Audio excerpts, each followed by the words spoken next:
helping you with Acorn and RISCOS computing. So, right, evening everybody. Tonight's talk, done at short notice, is going to be looking at the changes to phone lines over the next few years and broadband, what's going on with broadband. I've done this as a PowerPoint presentation for simplicity thing, so I'll just switch to sharing the screen, hopefully to get the right one. Fine, won't do that.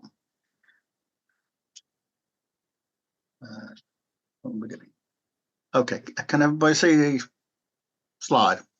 Fine. Yeah, good. Okay.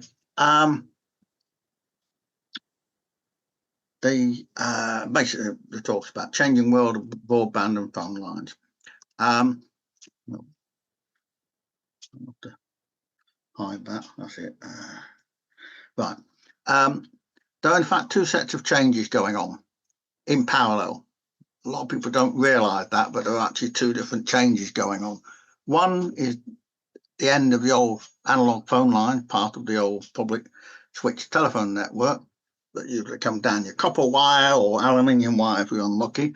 And the second is to move the UK to a modern full fibre broadband network. A lot of Europe has already done all this. We're behind. That seems to be unusual.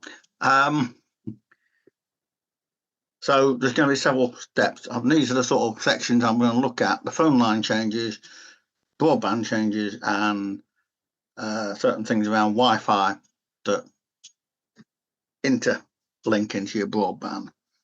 I'm going to first look at the phone line changes.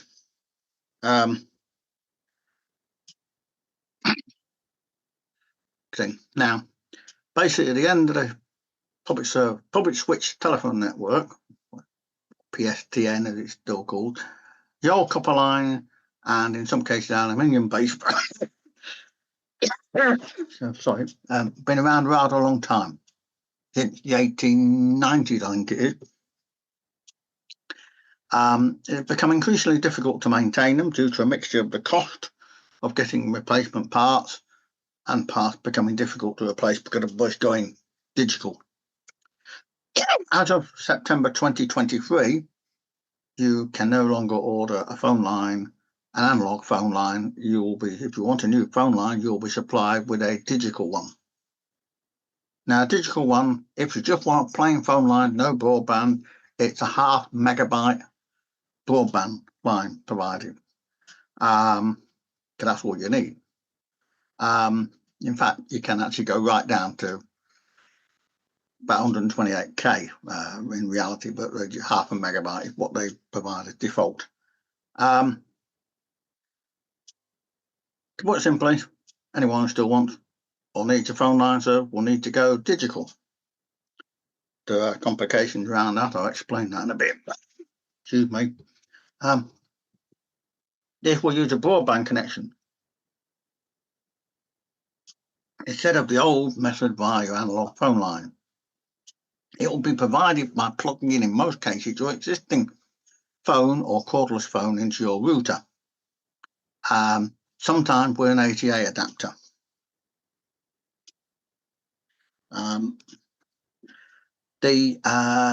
Not all CPs or ISPs, customer providers, that they're now supposed to be called rather than internet service providers, will be providing a phone service as part of your package in the future. In other words, the two are being separated out. Some for like BT and that are still providing them combined. If you have a broadband package that will no longer provide a phone service, then you need to use a VoIP service, voice over internet protocol service. You still want a landline from a third party provider.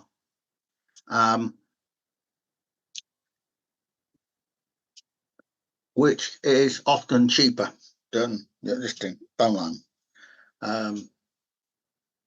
But that's the thing. I'll go a little bit more about that later.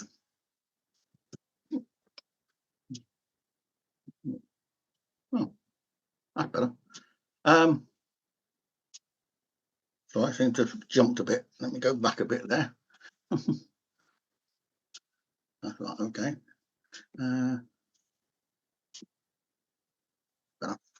Your existing extension wiring in your property, if you have any, will no longer be needed once the digital phone service is installed. All the extension wiring can, in theory, go, because you can connect your cordless deck phones into the router and it will work. There are one or two things that might not work. Certain call blocking features may not work the same, because a lot of these modem routers have new ones being supplied, have a built-in DEC digital phone capability built in. You should be able to keep your existing phone line number if you want to keep it, or you can move to VoIP. You can get a completely new one. The longer term plan is that once we've all moved over, is that phone number will become your personal phone number. In other words, if you move to a different part of the country, your phone number will be exactly the same, just like your mobile. So if I move to London, I can still use the same landline number if I had one. That's the other thing is, with the digital thing, they plan to turn on more certain types of spam filtering to try and stop some of the junk phone calls and the spoofing of phone numbers, which won't be possible anymore under the digital system, in theory. I'm sure they'll find a way around it. If you only want a phone line, then even when moved to a digital one, the main providers, BT and Virgin Media O2, have agreed with the regulator there'll be no increase in your costs. They will stay the same. In other words, if you move to digital phone line, there's no change in your cost. You'll pay exactly the same as you're paying now. The official deadline for the changeover is December 2025 for lines provided via the OpenReach network. But other wholesale providers may have a different deadline, like Virgin Media and some of TalkTalk lines are not on OpenReach. Very hot news since it appeared in the Telegraph a couple of days ago. OpenReach and BT have told the government this week that due to so many telecare systems not having been updated by their service provider, some of these lines will not be done by the current official deadline, which is causing a lot of hassle. When is it changing? Well, the providers will contact their customers ahead of the change to let them know when they'll be making a switch to a digital line. BT, for example, rolling out its program on a region-by-region basis. However, in general, they aren't currently switching certain groups as long as they're aware of people's circumstances. The groups who aren't currently being invited to switch are people over 75. They have actually also recently said they are not switching some people between 70 and 74 in limited areas. The people have disclosed additional needs. People who only have a landline but not broadband. People with telecare alarms, and people with no mobile signal at home. Because the idea that I'll explain later, that a mobile phone will be a backup. There are a number of known issues and concerns. Although the change from analog line to digital have been known, was going to happen since about 2018. In fact, earlier I'm told now it's actually 10 years since they were told that it was going to happen. A lot of telecare systems have seemingly ignored the potential issues. A lot of these are sadly councils who have dragged their feet about, and their providers have dragged their feet of upgrading the things. And the hint is there may be another 2 years before they're ready to move, which is ridiculous since the digital equipment has been available for at least 5-6 years now. If you have an old telecare alarm system, like the personal alarm pendants a lot of people have, then you, not them, need to check with your provider of the system if it will work with a digital phone. Can you admit that one, Roo?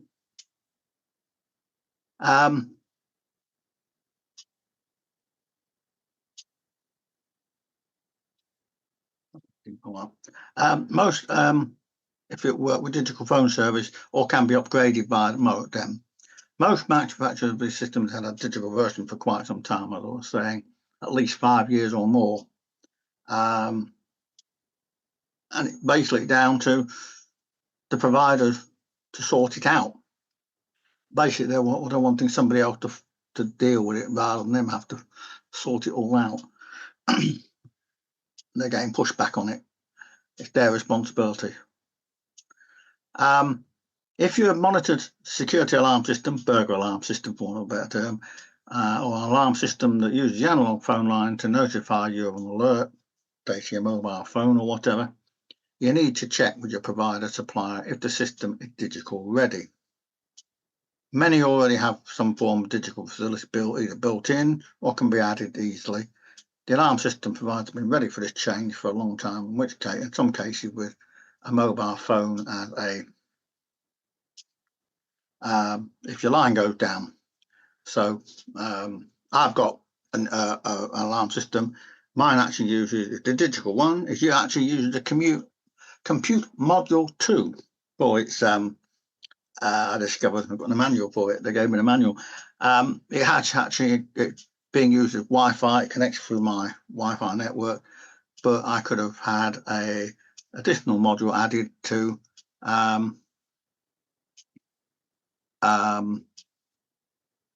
so it switches to 4G if the Wi-Fi goes down or whatever.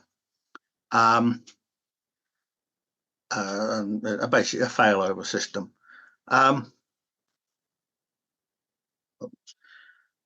unlike the old analog phone services, and this is one of the big contentious bits, the digital service does not by default have a backup power for the line at either the exchange or local cabinet.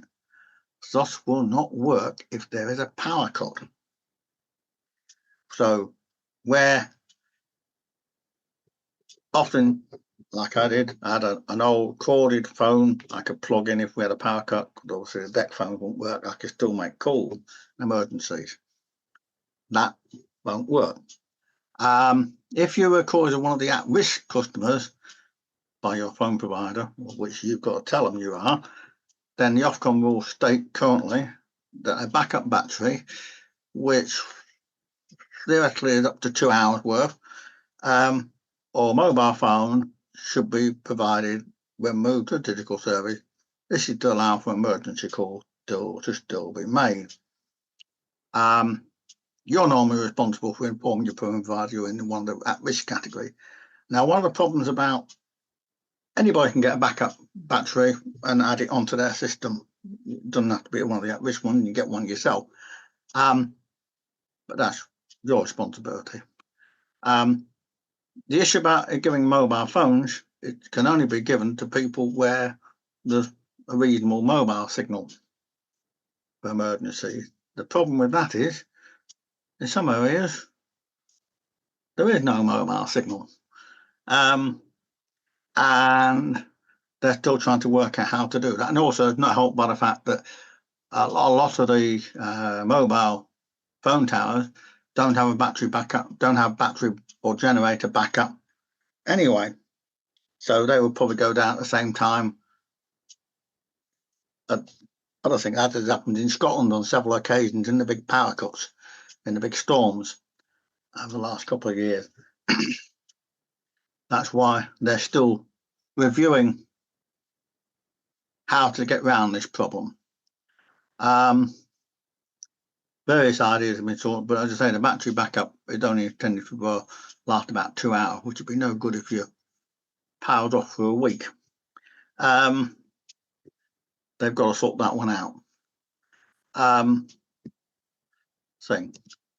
That's basically all there is on the phone side. It is relatively straightforward. People will be moved from analog to digital and to go through the regions. But as I say, they've basically paused it at the moment because of all these issues with various people having pendant alarms and all the rest of it. Until that issue is resolved, they're going slowly. There had also been another recent announcement about another service that will be provided possibly from OpenReach called SOTAP. Now, I'm not going to go into too much detail about that because it's not even been gone live yet. It's supposed to go live in May on a trial basis. But basically, that is an analog line similar to ADSL that will provide a very basic broadband only connection for certain people. It's not going to affect many people. Now, broadband changes. I'll move on to that. There are different types of broadband, and a lot of people get very confused, especially when they mention fibre. This is purely down to the marketing farce that various providers have marketed, the way they marketed it, and there's been little confusion over the term fibre. And it still goes on because people don't understand. A lot of people going on. A recent survey was done, and it found more than 50% of people didn't know the difference in the type of connection they were getting. They thought they got fibre to the cabinet meant they got full fibre. They haven't. But going back a bit, not so many people now on the old ADSL, ADSL2 and ADSL2 Plus. That is often still called standard broadband, and is theoretically capable of going up to 24 megabits per second download if you're lucky. There is a lot of providers are actually stopping providing ADSL. They don't want to support it anymore.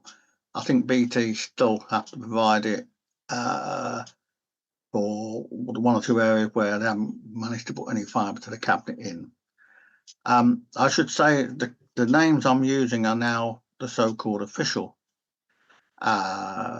name for the type of broadband that Ofcom have recently told all the providers to start using to try and reduce the confusion.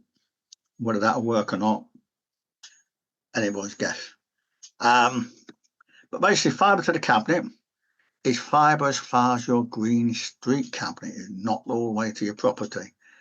Then it runs over your existing copper or aluminium line, if you're very unlucky, then to your property.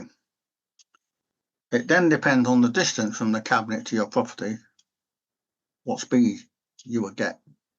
In theory, you can get speeds of up to 80 megabytes per second. Now, when I say 80 megabytes, the reality is it's 76, if you're lucky. The 80 megabytes includes all the overheads, all the buffer, all the checks to make sure it's getting through. This is often called now superfast broadband. It used to be called fibre broadband, just to confuse people, by some providers. An oddball one was G-Fast. It's a hybrid broadband using a protocol that was developed to push faster speed down the line, and was done as a pre-fibre to the premises idea by BT primarily, because they at the time didn't want to invest in putting full fibre out. So they started the G-Fibre business, only available in some parts of the country. It is heavily restricted by the distance from the cabinet. You've got to be very close to the cabinet. Then you can get up to 330 megabits if you are lucky. Very people got it. You know how long they actually sold to new customers normally. It is apparently now called G-Fast Fibre Broadband. It's somewhere in between And the sooner they get rid of the GFAR, the better. That will stop a lot of confusion. The main one that everybody's being moved on to now is the so-called fibre to the premises or fibre to the building. There is another name being used for it as well.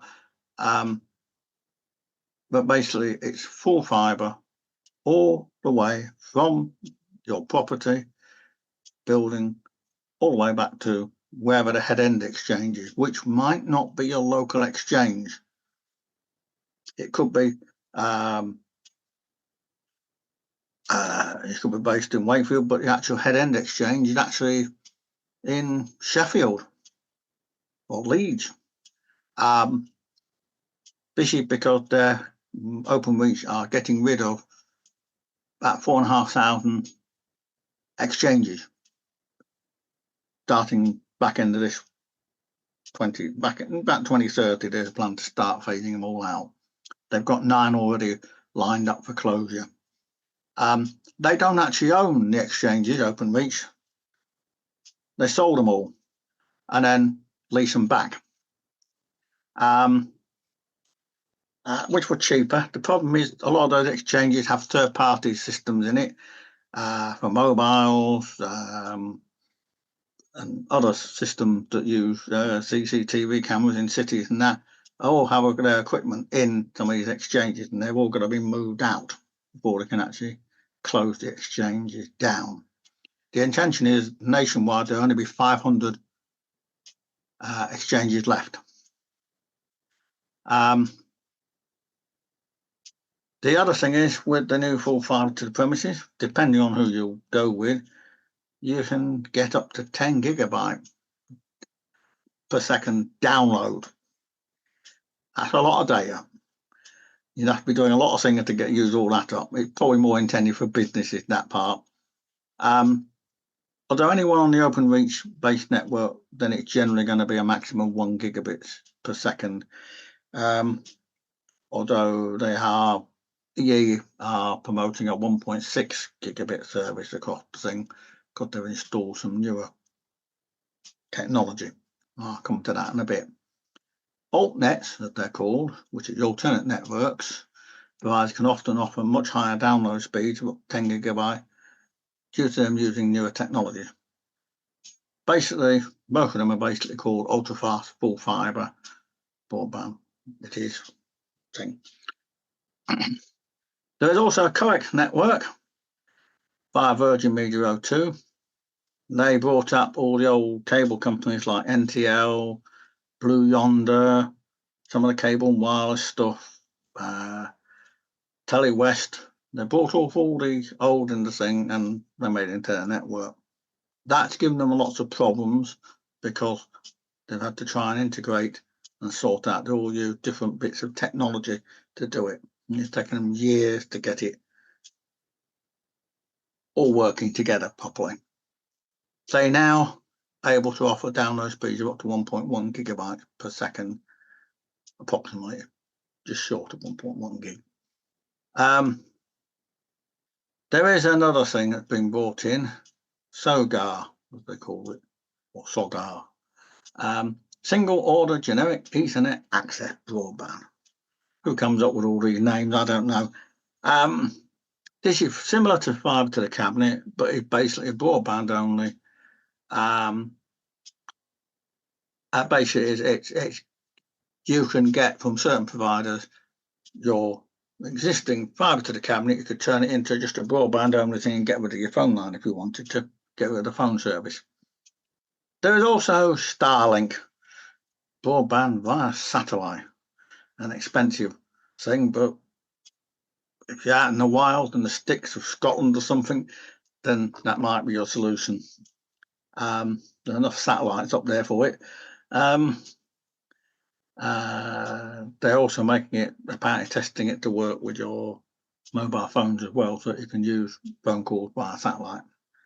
I'm not going to do much on Starlink. I don't know enough about it to go in more detail on it.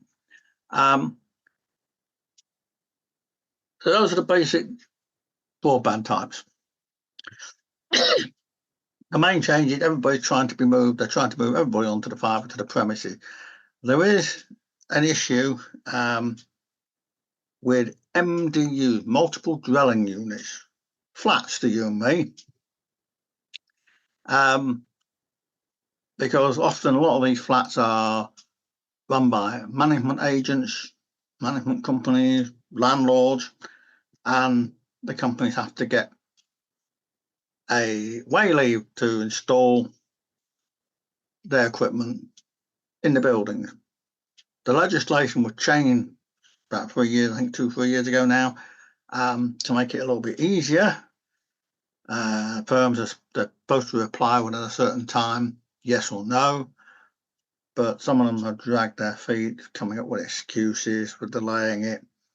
So when they've been rolling out the fibre to premises, they come to a multiple dwelling unit, flats, and they haven't been able to get the way leave in the reasonable time, they get skipped. And they might not be got back to until months, maybe even years later. There are a couple of altnets who are specialising in going from multi to I think it's hyper optics, one of them. They're trying to specialise in that. It is basically down to management agents allowing people to have fibre to their pool room. They're going to have to do it anyway. Openreach have been approaching the government again to get the legislation changed again so they can just install it, because it's called stopping the rollout of fibre to the premises.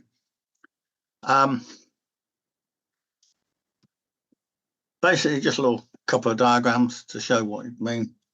For fibre to the cabinet and the top entry, it shows you go from the exchange to the cabinet for the first bit, and then the copper cable for ADSL.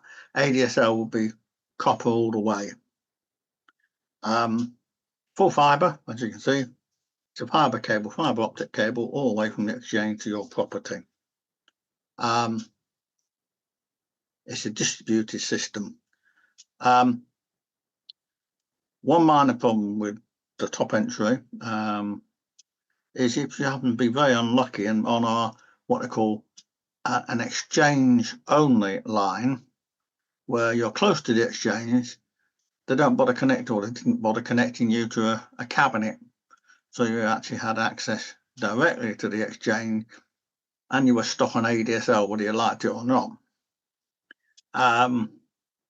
They have generally, I understand, mostly resolved those now and put them onto equivalent to a fibre to the cabinet. I don't know whether to install a cabinet or to just put something in the exchange to get round the problem.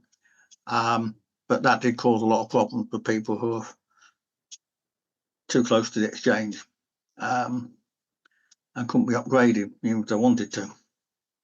Now, a little bit about fibre connections, a little bit technical, sorry about that. There are several different standards being rolled out by the wholesale network providers, who are mostly Openreach, City Fibre, Netomania, whatever you pronounce them, Virgin Media O2, and Nexfibre, and there are one or two others. For info, Nexfibre is actually owned by the same people who own Virgin Media O2, the same people who invested it, created a new company. Nexfibre are actually rolling out, instead of coax, they're actually rolling out a proper full fibre network. In fact, they've just been surveying my estate in the last week. Now, there are two, GPON and XGS-PON, love the name. Basically, GPON stands for Gigabit Passive Optical Networks. It's a point-to-point multi-point access system.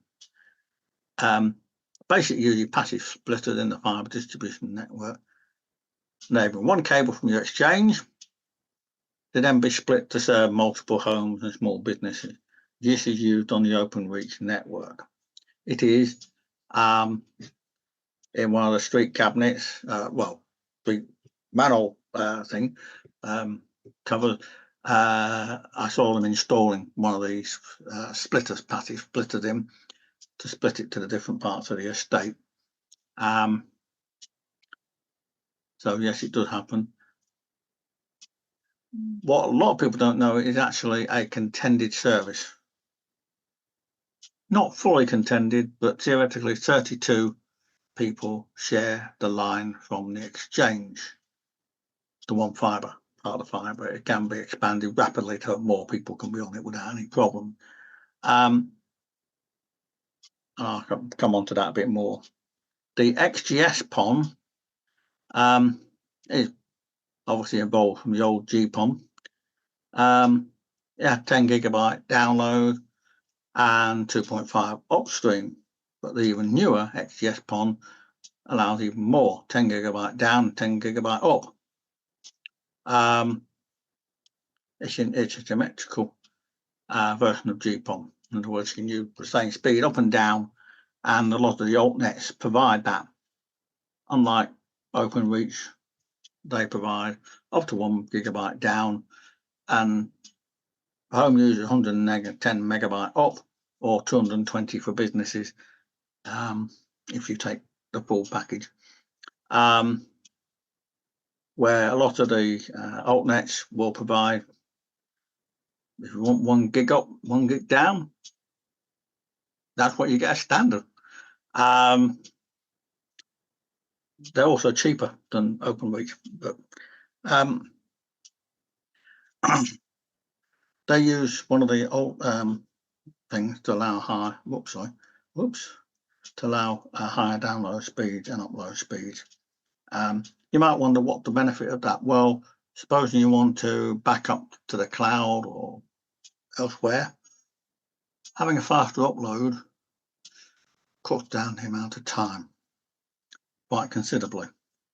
Now, the other one that saying is Virgin Media only, the data over cable service interface specification. What a mouthful. It's an international telecom standard that permits the addition of high bandwidth data transfer to an existing cable television network. There are several different levels, but nowadays Virgin Media have moved on to pretty much everybody onto their 3.1 version of DOCSIS, which allows them to provide faster downloads of around 1.1 if wanted. There is actually a newer standard 4 becoming available, which will push the speeds up even higher. So that's the general basis, the new technology that's going in, and you take your pick and take your choice. The pros and cons for all of them. Now, one of the things that causes some issues is NAT versus CG NAT. What are they? Well, NAT is probably the most better known of the two.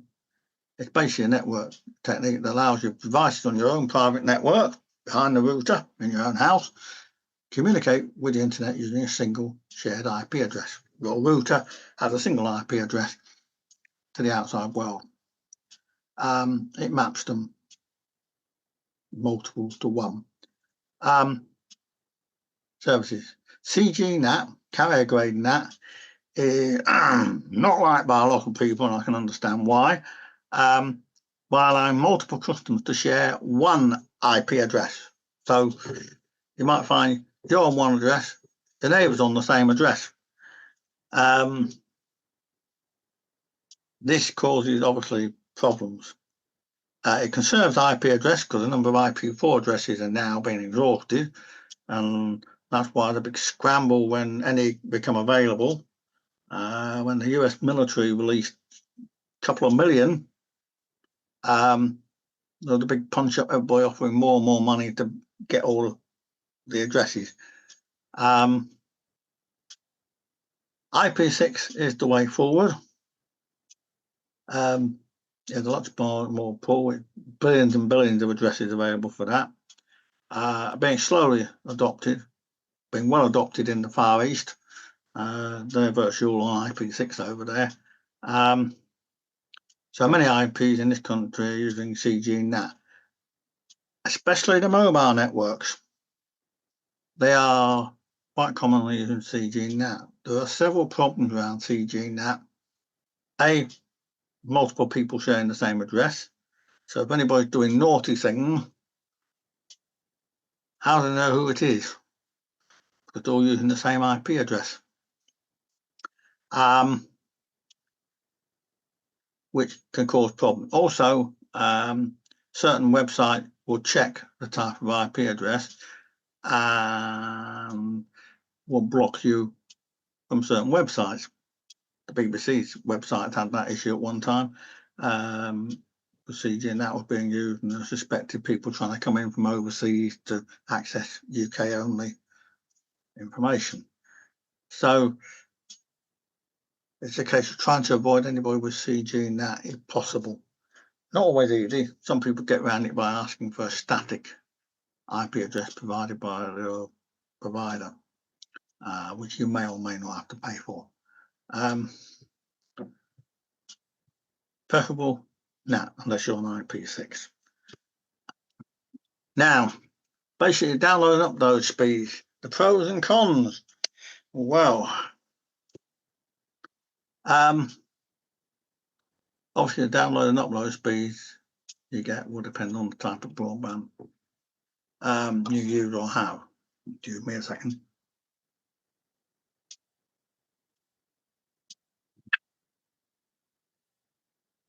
Fiber to the cabinet, ADSL, ADSL2.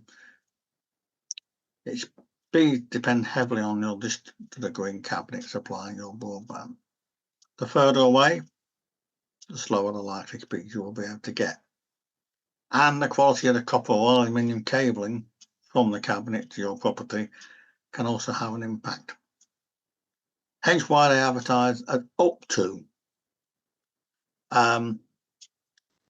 I used to be on a up to 40 megabyte package download, 10 meg up, but I never got above about 24, I think was the best I got, and about 5 meg upload because of the distance I was from the green cabinet. I was 1.3 kilometers away from it. I got shown by the engineer the route it went all the way around the houses. The further away on the estate here, and even going about 6-7 houses, they went down to about 17 meg download. So it does make a difference the further away you are. We're finding a big difference here, and this is what needs to be made clear. If you've got fibre to the premises or fibre to the business building, you should get the speed you actually pay for from your provider. There's also no 10 days bedding in period with fibre to the premises. You get connected, plug in a router, and you're getting the speed you pay for. If you're not, there's something wrong.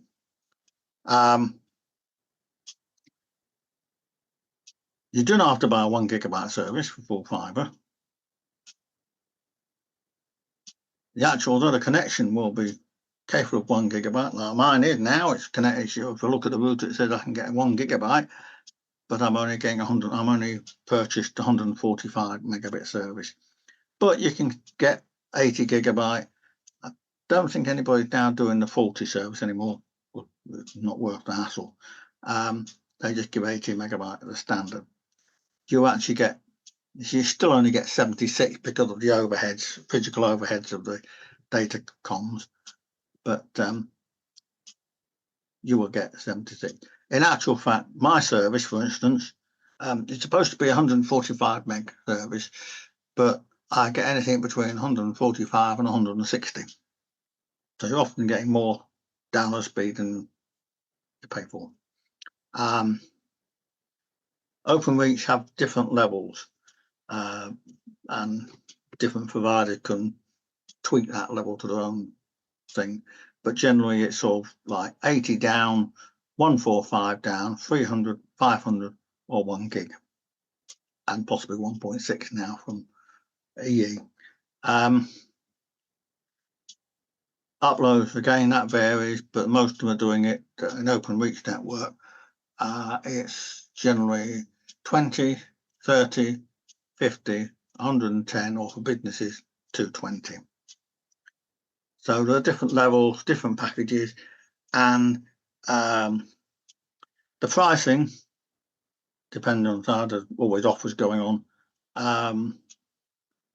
can often be almost the same as if you are in fibre to the cabinet. Often they will actually just move you across. If you're in partway through your contract on a fibre to the cabinet and fibre to the premises becomes available in your area, they will just move you from one to the other if you ask them to. Some providers will say you have to start a new 1 year, 18-month, 2-year contract from that date, but that's not a big hassle. As I say, you don't have to get the 1 gigabyte service, although they keep promoting that. You can get the lower speed and you will get that speed. There's no bedding in, there's no up to, it is that speed. If you're not, then you might have a problem on the line, which they can soon sort out. Now, how is broadband supplied to your property? This is another one of those areas which have proved a bit contentious in some parts of the country.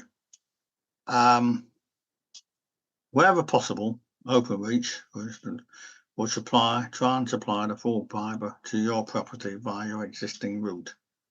Your broadband is supplied. This might be via your telegraph pole, still using the old name, that's what they used to be, or underground ducting. But as I'm saying here, there can be various installation issues. If the underground ducting is blocked or damaged, it can be very expensive to unblock, as it will certainly involve civil engineering coming along and digging up the pavement, the road, or whatever, with permission from the local authority.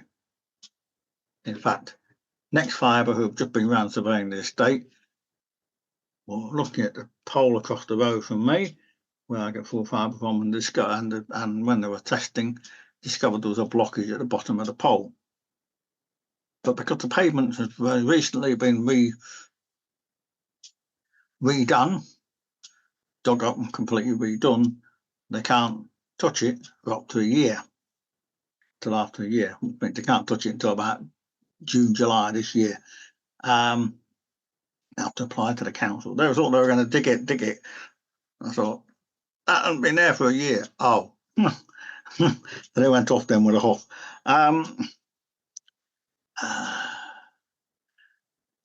But then thing. So that can be that's the more expensive. There are blockages, and it'd be surprising how many blockages there are in drains where the ducting is collapsed. If the blockage is actually on your land, then they can only do the unblocking with your permission, as it would involve digging up your land to get at the blockage.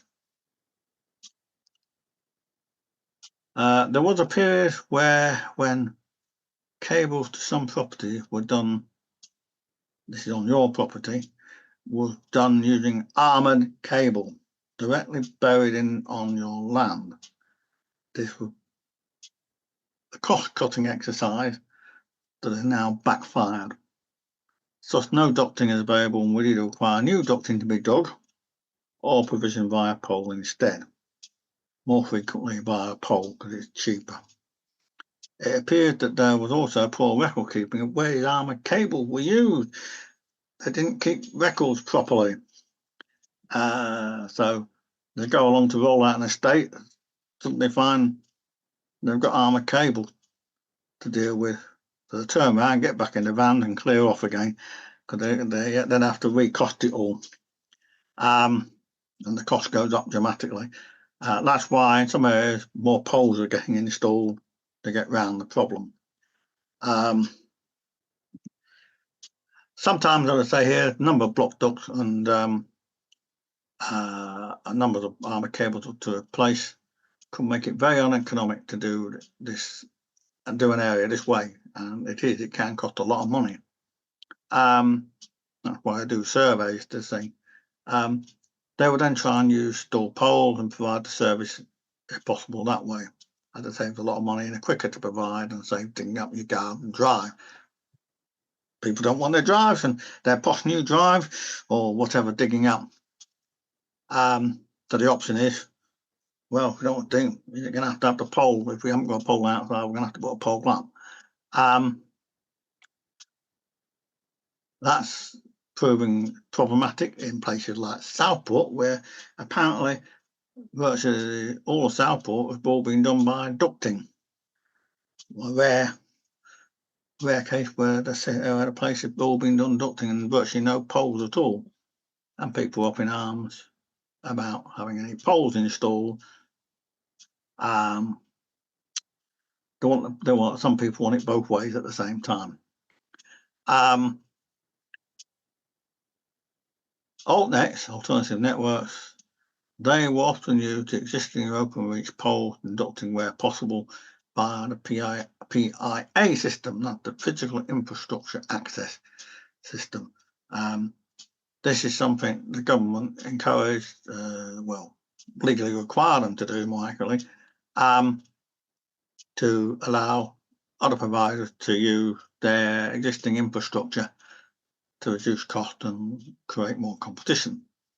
Obviously, OpenReach charged the altnets for access to their infrastructure. They get charged so much per meter, I think it is. Not very much, I think it's a matter of pence per meter. But some altnets still decide to build their own ducting and narrow ducting just below the surface, or put their own poles up in some areas, which sometimes makes them not quite so popular. Just a bit of a special note. KCOM, what used to be Kingston Communications, they're known as in Humberside and East Yorkshire and that. It's also required by law to grant access to their ducting and poles like OpenReach. But there's quite a row going on over there because KCOM have been dragging their feet over allowing the actual access. Even though they've been required to provide it for some time, they've been saying, oh yeah, you can have it, but we're now charging X, lots of money. And they're saying, no, that's not what the rules say. They're now they've done a review, and they're going to allow a trial from May.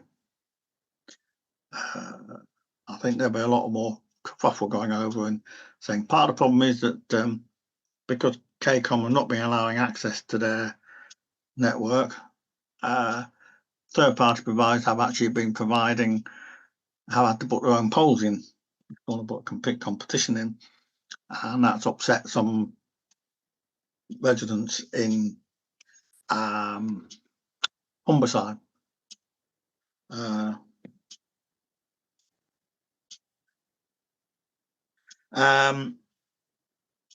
Right, okay, I've seen a message, I'll come back to that in a minute.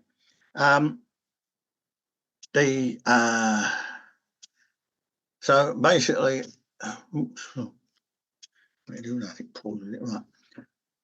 will other things need to be updated?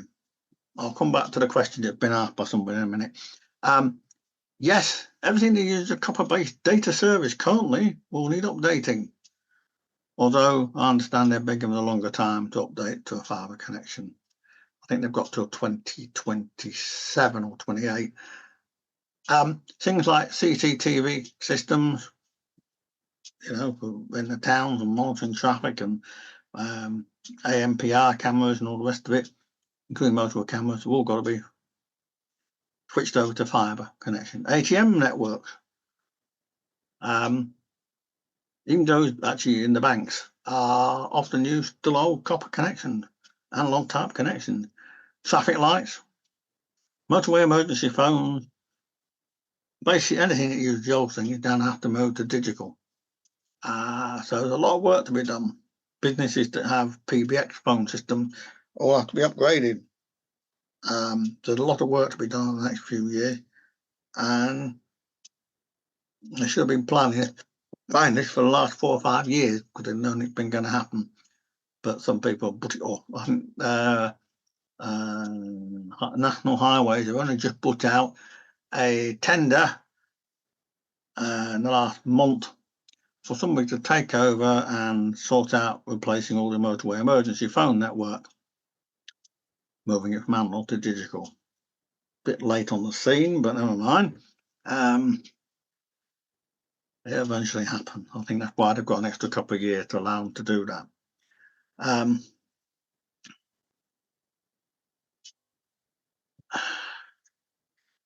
What benefits does full fibre give me? Well, unlike copper wire, which uses electrical signals that can be affected by interference, fibre optic cable use light signals that are immune to noise and weather conditions. So it doesn't matter to get water in the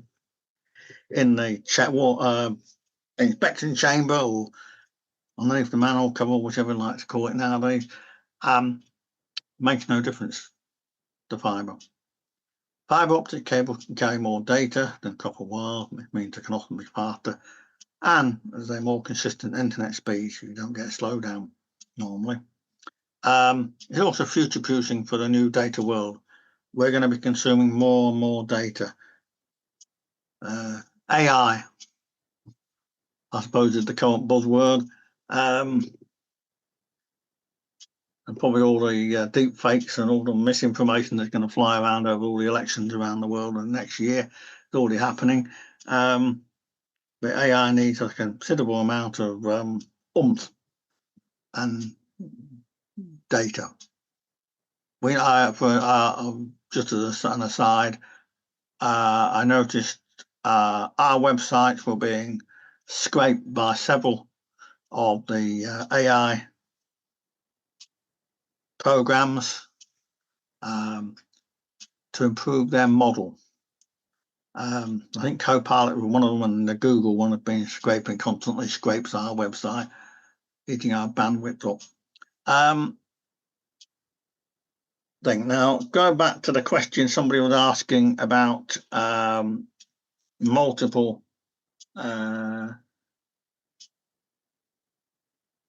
that's somebody, Charles. I was just saying there isn't value in the cable, the fibre cable for the people to steal.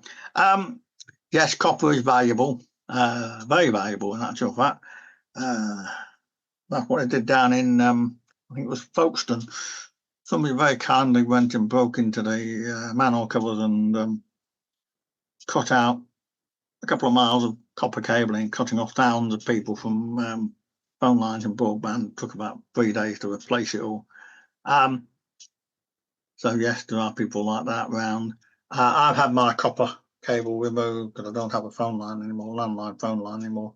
When they came to put the fibre in, I got them to remove the copper cable from the pole to the house, and the neighbour did the same. Bit tidier, less clutter on the pole.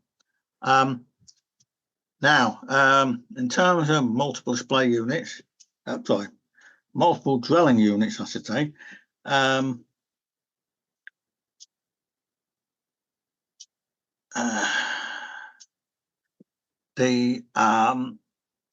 It's up to the management company. If one of the big broadband wholesalers comes along and wants to install fibre to your property, to a block of flats, it's up to the management company. They will put a request into the management company or landlord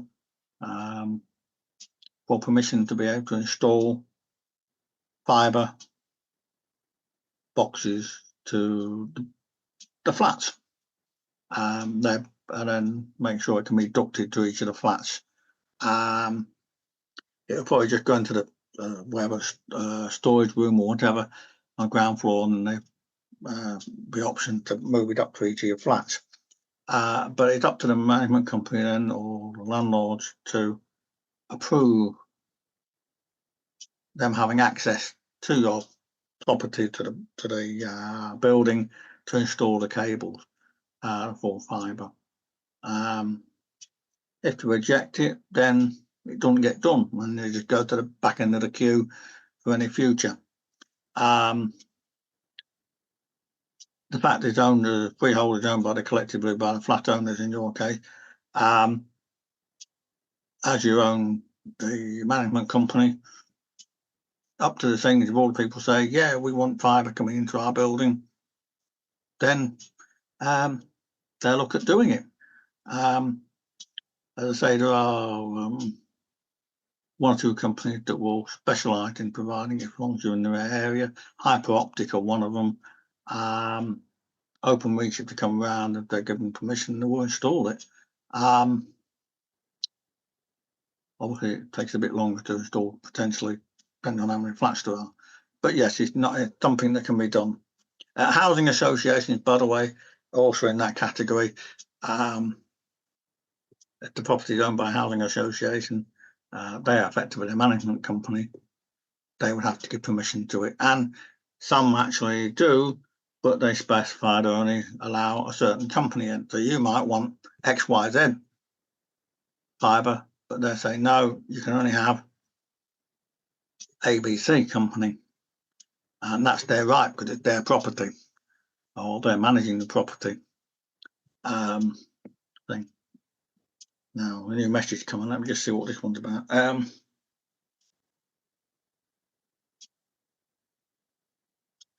Right. That's coming up, that bit. Connecting to the domestic router. So I'll just come back to the, oops. Right. Oh, come back a bit. Go back.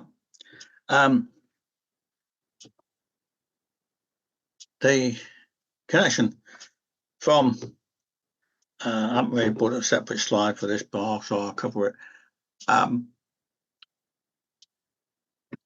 In my case, the fibre from the pole, the fibre is slung across to the property and then very carefully routed to where you want it to come into your property. It does not have to go where your existing master socket is. You can go elsewhere within reason. I have to be near a power socket. Depending on who's doing it, if it's OpenReach, they'll put a customer service point on the outside, like a little box on the wall. Excuse me.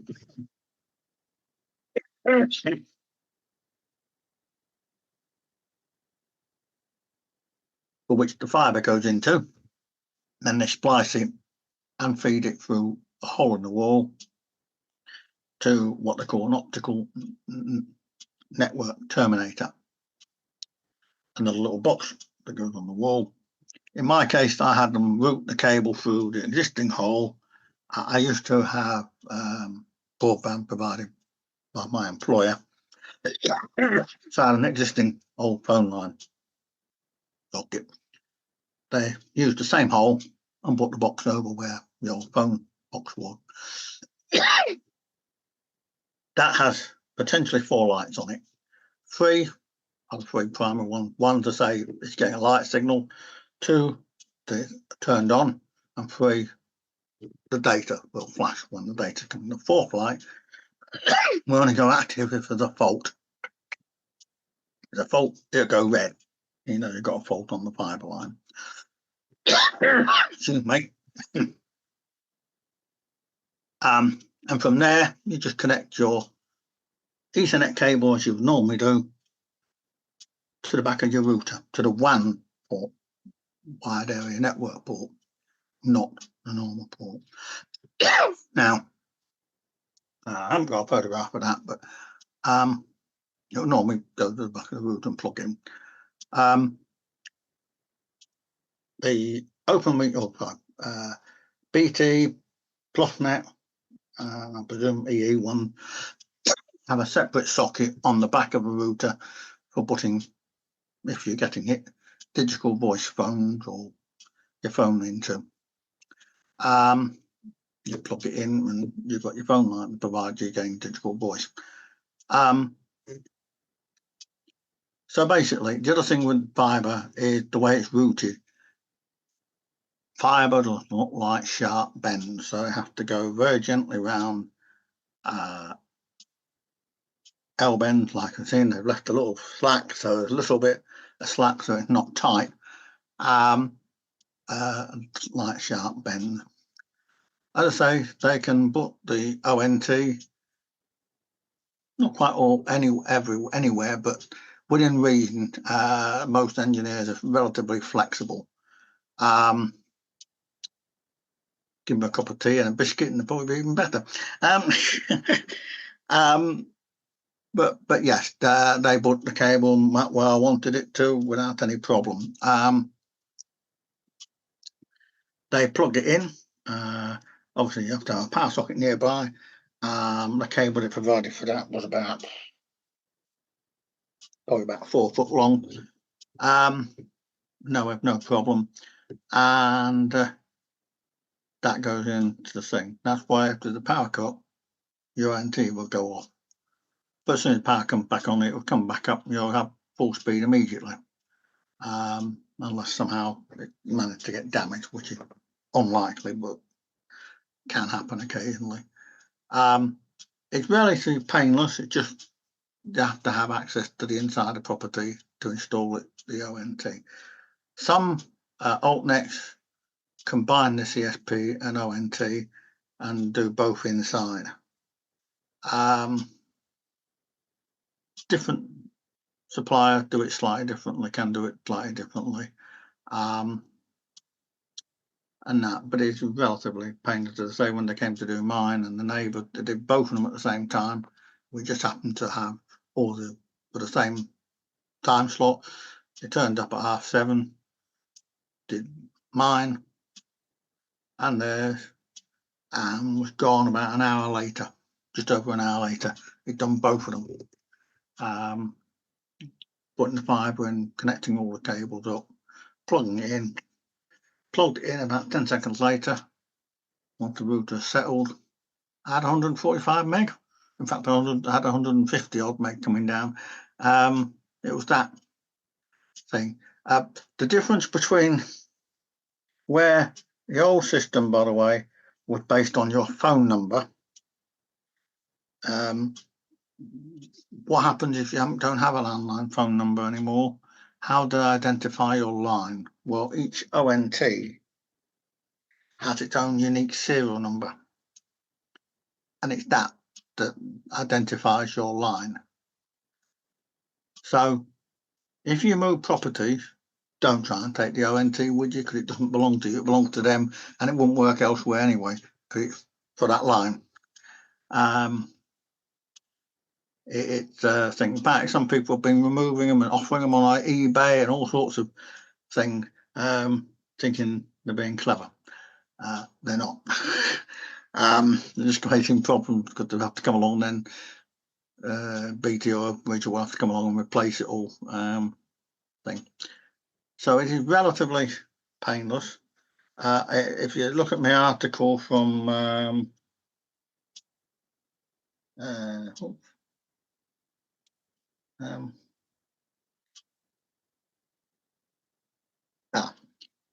right, it is relatively painless thing. Now Bernard's just asking about the current twisted pair it has going up the side of the house into and across the attic and down into the first floor study, where there's a lot of furniture and equipment. Yes, they can probably do it the same route, provided there's no massive tricky bends. You'd have to ask them if they're prepared to do that. Chris, do you want to unshare your screen if you've... No, I've still got more to go. Oh, have you? Oh, right, beg your pardon. I'll shut up. Just answering the questions on the broadband part. The terms of how to do it, you'd have to approach them. One thing that might help encourage them to do it will put some ducting in yourself. You know, you can get these like trunking stuff. I forget what size you need, but there's plenty of sites that will tell you. You can put some trunking in through the loft, through your attic space, and to where you want it to go down. An idea, put a blue cord or whatever in it, so they can pull the fibre through. Some engineers will not go in the loft, attic, for safety reasons. They're not allowed to under the health and safety rule. Some can get very fussy about it. It had to be boarded, it had to have safety light, had to have lights, ladders, and all sorts of things to comply with all the rules. So you'd have to approach them. It might be, depending on where your study is, they might be able to bring it in through the wall on the side of the property and draw a small hole. It's not a very big hole, it's only a small one. Just take your fibre cable through thing. But the most important thing is, as I say, in my case, mine was under the table here. They just got under the table and connected it up. Didn't bat an eyelid to it. It's a case of talking to your provider if you want that, and they can usually sing. If you help them with putting a bit of trunking in or whatever, it's not generally a problem. So as I say, some are going. Yes, when it goes around the house, mine goes around the corner of the house. What they do is it's a 90-degree bend, but they don't put it tight. They put a clip in, leave some slack going round the corner so that it's not tight at a 90-degree. So the degree of gentle curve, and then another tie on the other side of the wall. And so effectively a little bit of slack, so there's no tightness on the cable, and there's some slack in there. Fibre optic cable, which is glass, doesn't like 90-degree bend. They're used to doing it, no problem. It's not a problem generally.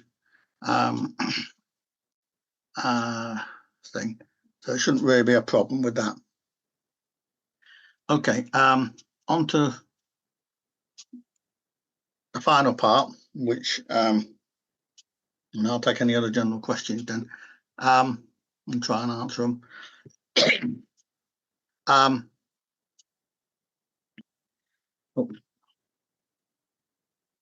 Right, Wi-Fi.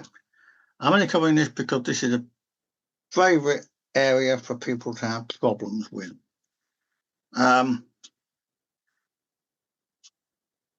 lot of people don't understand this, so or why they have a problem, but a lot of things. There are in fact a number of standards. Wi-Fi 8 isn't available yet. It's scheduled for 2028. They now call them Wi-Fi 4, 5, 6, 7 or whatever. It's more English, if you like, for people out there. Wi-Fi 1, 2 and 3 were retrospectively named to make it all the thing. Different Wi-Fi standards allow different frequencies and different speeds. A lot of people will still be on probably Wi-Fi. What is Wi-Fi? 4 or 5? I'll be on 3, and you'll notice that you can only get certain speeds. 2.4 gigahertz frequency is heavily overused. Heavily overused. The frequency that can get through the farthest and can get through more walls, etc. Further away you are from the router or access point, the slower the speed will get. 5 is not as suggested, but there are more limited bands. Each frequency has a certain number of bands. On 2.4, theoretically, there's 13 channels. In fact, there isn't. There's only actually 3 separate channels that can actually be used, because the ones next to it are overlaps. And the most common are 1, 6 and 11, if I remember rightly. And that thing. Now, as you can see, if you've got the various categories, you can get faster maximum line rates. That's the theoretical maximum speed you will get down the line. Wi-Fi 4, which was the old 802.11n, theoretically 72 to 600. Yeah, you can get it, but depends on all the other Wi-Fi's in the area. Nowadays, they're pushing Wi-Fi AX, which is Wi-Fi 6 and 6E, and you'll notice that Wi-Fi 6E now includes a 6 gigahertz frequency. they've started that because it will give them more bandwidth to play with to get signal. But again, it's subject to walls, etc. The Wi-Fi 8 they're proposing is going to use 3 more bands, subject to government approval, not available in all countries either. That's the other thing. Different countries have slightly different rules. In France, for instance, on 5 gigahertz, yes, it's 5 gigahertz band, certain frequencies have to be blocked out because they're used by the French military. And if you use your Wi-Fi on those frequencies, you can expect a visit from the French police to cart you off to jail because you're considered interfering with military operations. You could be an enemy agent working for Russia or somebody. It has happened because some people cheat. I expand my frequencies. And that. That part of WROCC is coming out available. So those are the frequencies. They're fairly standard thing, but 2.4, as I say, is very popular. It's the one that's used for, well, not just for your router Wi-Fi. It's used by things like, say, your washing machine or dishwasher. We also use the 2.4 frequency. Some of the Internet of Things devices like smart cameras, doorbell, we use 2.4. It is the most popular one, so it gets heavily congested, which is my next point. No customer service provider can promise you will get the same download upload speed as your actual broadband connection over Wi-Fi. A lot of people don't understand that. They're saying, oh, well, I pay for 150 meg. I'm not getting it. So something wrong with your devices, something wrong with my broadband, fix it. Nothing to do with them. You're responsible for your own Wi-Fi reception in your property. They only can control the speed between your router and the service provider, basically. And if you want to test it, you test it with an Ethernet cable to your desktop computer or your router or your laptop. And that's the only speed test they will accept. 1 or 2 firms, I think Virgin, one of them, will offer to guarantee a certain speed, but often it's nowhere near the speed of your actual broadband. Sometimes you have to pay extra for it. Part of the problem is, as it says there, Wi-Fi signals are heavily affected by the Wi-Fi signal, thickness of your wall, other electrical furniture, microwave ovens, fridges, anything that's generating stuff on your noise on your electrical wiring will cause problems. There's also a limited number of channels available. Like for 2.4, there's only actually 1, 6, and 11. Everything else is overlaps. There's been a lot of pushing of Wi-Fi, which is very nice. You don't have to have the cable, you can have it elsewhere, but you have to be aware that other things can interfere with it. And also, one other thing that a lot of people don't realise or don't understand is that your Wi-Fi bandwidth is shared between all devices using your Wi-Fi network. So if you have a laptop, if you have family, and each of you member of your family, say 4 of you are all using laptops on Wi-Fi, you're sharing whatever bandwidth signal, So you say you've only got 200 meg on Wi-Fi, all those 4 devices are sharing it. Not each one is getting 200 meg. Virtually everything in my house is on wired. That way I get the maximum speed. But the only thing not on is the TV, which uses Wi-Fi, and that shows an issue. Even though I'm on the higher speed, occasionally I still get the occasional brief pause in watching a streaming film. Although most of that is usually at the other end where they haven't got enough capacity to deal with everybody watching that program. And that's pretty much the thing. But those things about Wi-Fi, it's about all the devices share the same bandwidth, and a lot of people do not understand that. They think, oh, got Wi-Fi and get 1 gig, no problem. But if you have several devices connecting Wi-Fi, they're all sharing it. So if you've got a mobile phone that connects, iPad, whatever, they're all sharing in the signal. And also it depends on fighting going on between the Wi-Fi signal.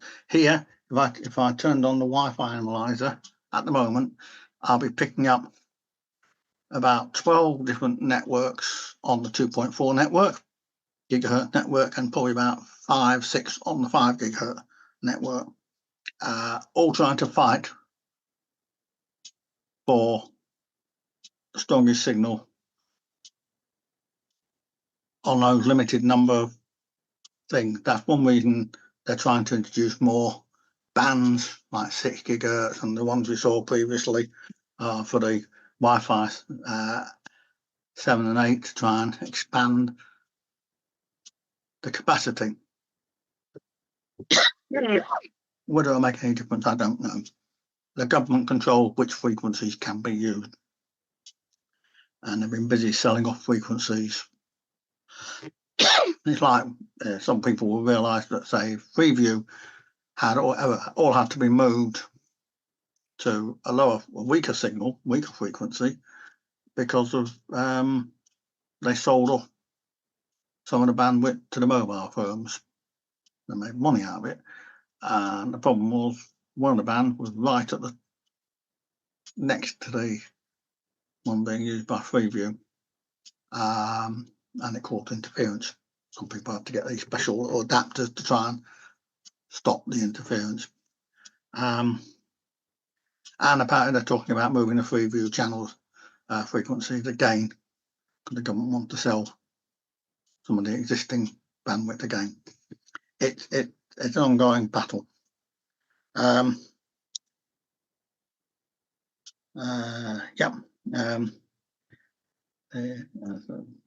Yep, it's quite true, Bernard. Yes, you're better having everything connected by Ethernet.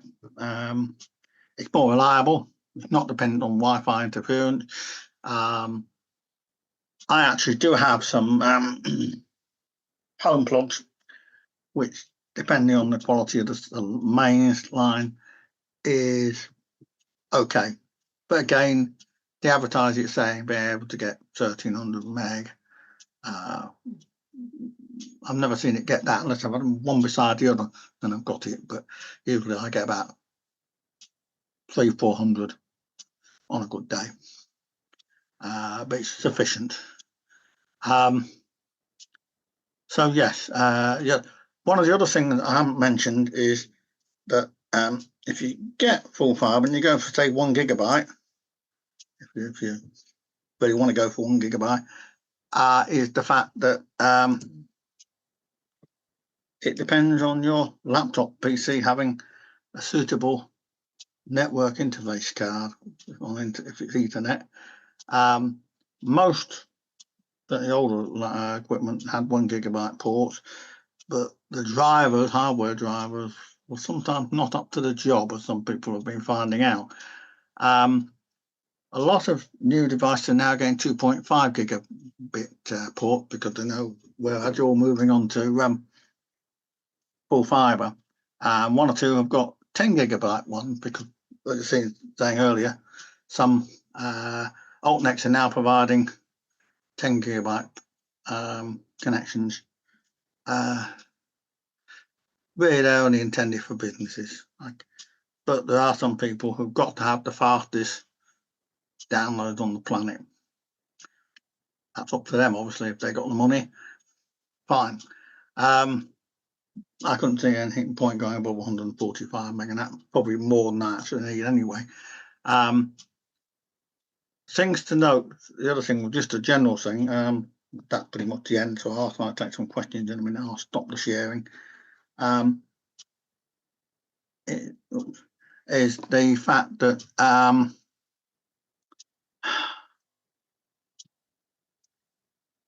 as I say, you don't have to have the full speed. You can get multiple different speeds if you want.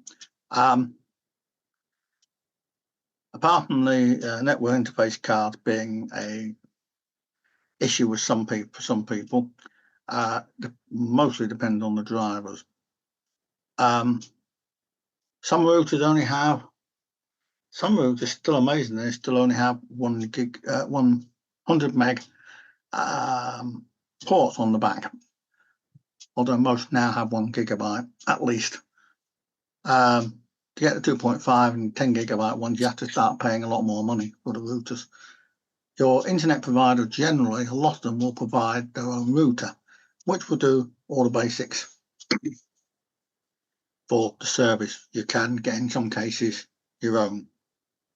One other thing regarding phones. If certain providers provide what they call digital voice, that's BT brand name for their proprietary video over IP address. They have produced a thing. Zen use it, and I think a couple of other firms use the same branding because they're using the same network. I'd say other people are saying, we'll give you the broadband, you get your own phone network if you want from a VoIP service. There are dozens of firms that provide it.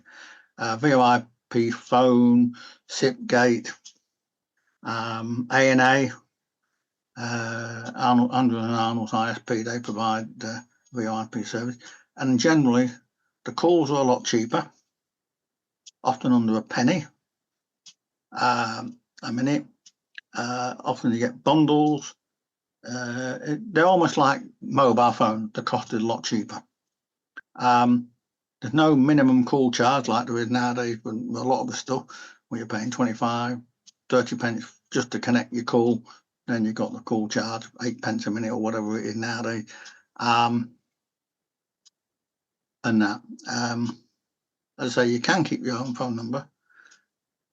Two things to note about that. If you gave, well, Plus now, you're Plusnet an example since I'm with them. They, when you move to full fibre, they don't provide a phone service anymore for it.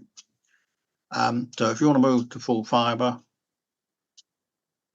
without a landline phone number, then they will give you a broadband, and you have up to 30 days in which to retain your existing phone number and move it to a VoIP service. But, important but is, if you change provider, i.e. say you move from, I don't know, Plusnet to TalkTalk,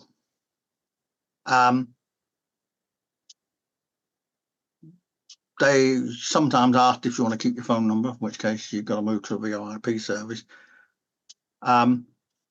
But the other issue that you need to be aware of, if you are moving from, say, a fibre to the cabinet connection to a full fibre, on the day of the switch, usually you will lose your landline, will die immediately, and you have to get your mobile number, your phone number moved immediately. Theoretically, you have 30 days. That's what Ofcom now said. They say you have to give you 30 days in which to transfer your number. Some people have done, they've done an overlap in case there's a problem with the install of fibre to the premises. What they have done is, there's been sometimes installation issue due to armoured cable and that. What some people have done is they've ordered, say, full fibre as a separate package and emphasised it is a new line, not using the existing thing. So they might run it in parallel with the fibre to the cabinet connection or the ADSL thing for a couple of weeks, an overlap period to allow for any issues to be resolved. And that's pretty much it. There is a lot of things going on, and the Gold Coast posts are getting moved all the time. I haven't provided a slide with links to some of the websites that show you some of the stuff that's going on. I'll put that up on the club forum and possibly generally elsewhere for anybody else to see. But things like, there are a number of websites that you can get lots of information on. There is things like ISP review, for a better internet dashboard that will show where they're working, installing, rolling out networks when they're doing it. There's Network One, used to be called roadworks.org. You've got to be careful about going on to that one too often, otherwise I think you're a business trying to see what's going on. But as long as you just use it occasionally, you can go on and check what's going on. There is another one, Think Broadband website, which has had lots of forums, pretty much all the providers and lots of experts on there. Some are actually PT engineers or OpenReach engineers who can tell you from the horse's mouth what's going on. The guy who runs the broadband site as I think it's an OBE he's got as adult for services, and that he's been doing the thing for a long time. He's a big advocate of support. So there are a number of websites out there. Some of them got mentioned in my article a couple of months ago, providing all this thing. A general note is that the altnets, alternate networks, because they tend to be smaller and don't have the same overheads that OpenReach have, can be a lot cheaper for the same or faster speeds. Example might be Softnet giving 145 meg, say charging 28 quid a month. U-Fibre, which is provided through Netomania, they're doing it for 20 quid for 150 meg, and you get 150 meg up and down. It's all unlimited, by the way, just to make clear, it's all unlimited. I think there's only one provider I know of that actually still have a limit on how much you can download, but it's purely unlimited up and download thing. And that, I think, pretty much it. I'll try and take any general questions. If anybody wants to try and ask them, I'll try. Yeah. Oh, I've got one I've here. got a couple of questions. Right. But first of all, a sort of a statement rather than a question. This all makes got a lot of sense because today I went for a cycle ride, and the guy who gave me a lift, my old mate John, he's just changing from Talk, God forbid, to Virgin Media, full fibre. But the Talk, he said, he was on a 150 meg service, and he said it was fibre to the cabinet. And I said, well, I've never heard of such a thing, but it's that hybrid system, the name of which I forget, you mentioned. Yep. So he said they stuck a little box, he called it, between the line and his router. And so that all makes sense. Anyway, funnily enough, on our way home, his phone rang and he hasn't got it Bluetoothed in the car. So I had to answer it. And it turned out to be, I presume, a guy from Nexfibre saying, I'm outside your house. I would like to run the cable in and to the outside of your house. You know, inside it's all down to Virgin Media. And he was very good, I must admit, in asking exactly where he wanted the cable running on the outside of the house. And the reason they were doing it from a pole was because there was a blocked duct. Yeah. So it all makes sense. Anyway, it just so happens that Nexfibre have put fibre in our street. Yeah. It's right outside my house. So I have two questions, really. Well, the first one is not related to Virgin Media. At the moment, I'm on fibre to the cabinet, and I get an excellent download rate because the cabinet's only at the top of the road. Yeah. So it's one thing for Openreach to get rid of the 50-volt batteries in the exchanges and all the copper cabling, if they rip it out anyway, if they can rip it out, all the way out from the exchanges. But what about just the local copper cabling between the fibre to the cabinets and the premises? I mean, is there going to be an overlap period? There will be an overlap period, and they're not planning to remove. Well, certainly up to September last year, they were not removing any copper cables from people's houses that were connected, because in case people moved and the new owners didn't want full fibre, wanted to go just have a normal phone line or whatever. Yeah. But since then, they are predominantly, especially if you are, they will remove the copper cable from the pole. If it's underground, they'll just leave it. Yeah, I've got both, but the current one I'm using is actually overground because there were problems with the buried cable because of water getting in. Yeah, that's the biggest problem with cables at the moment. Because I mean, my download rate is typically varies between 40 and 50, more than enough for a single person. It's not like I've got a house full of teenagers playing online games, downloading movies or streaming movies and all that.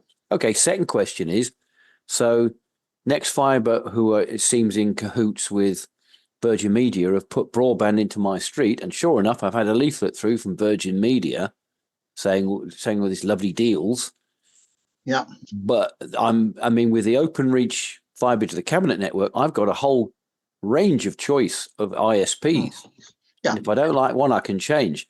I really don't want to, not comfortable being in the position of having only one, because yes, they'll offer me a lovely deal for 18 months and then they'll screw me. If there's no competition. Well, they will. Well, because they can. You will.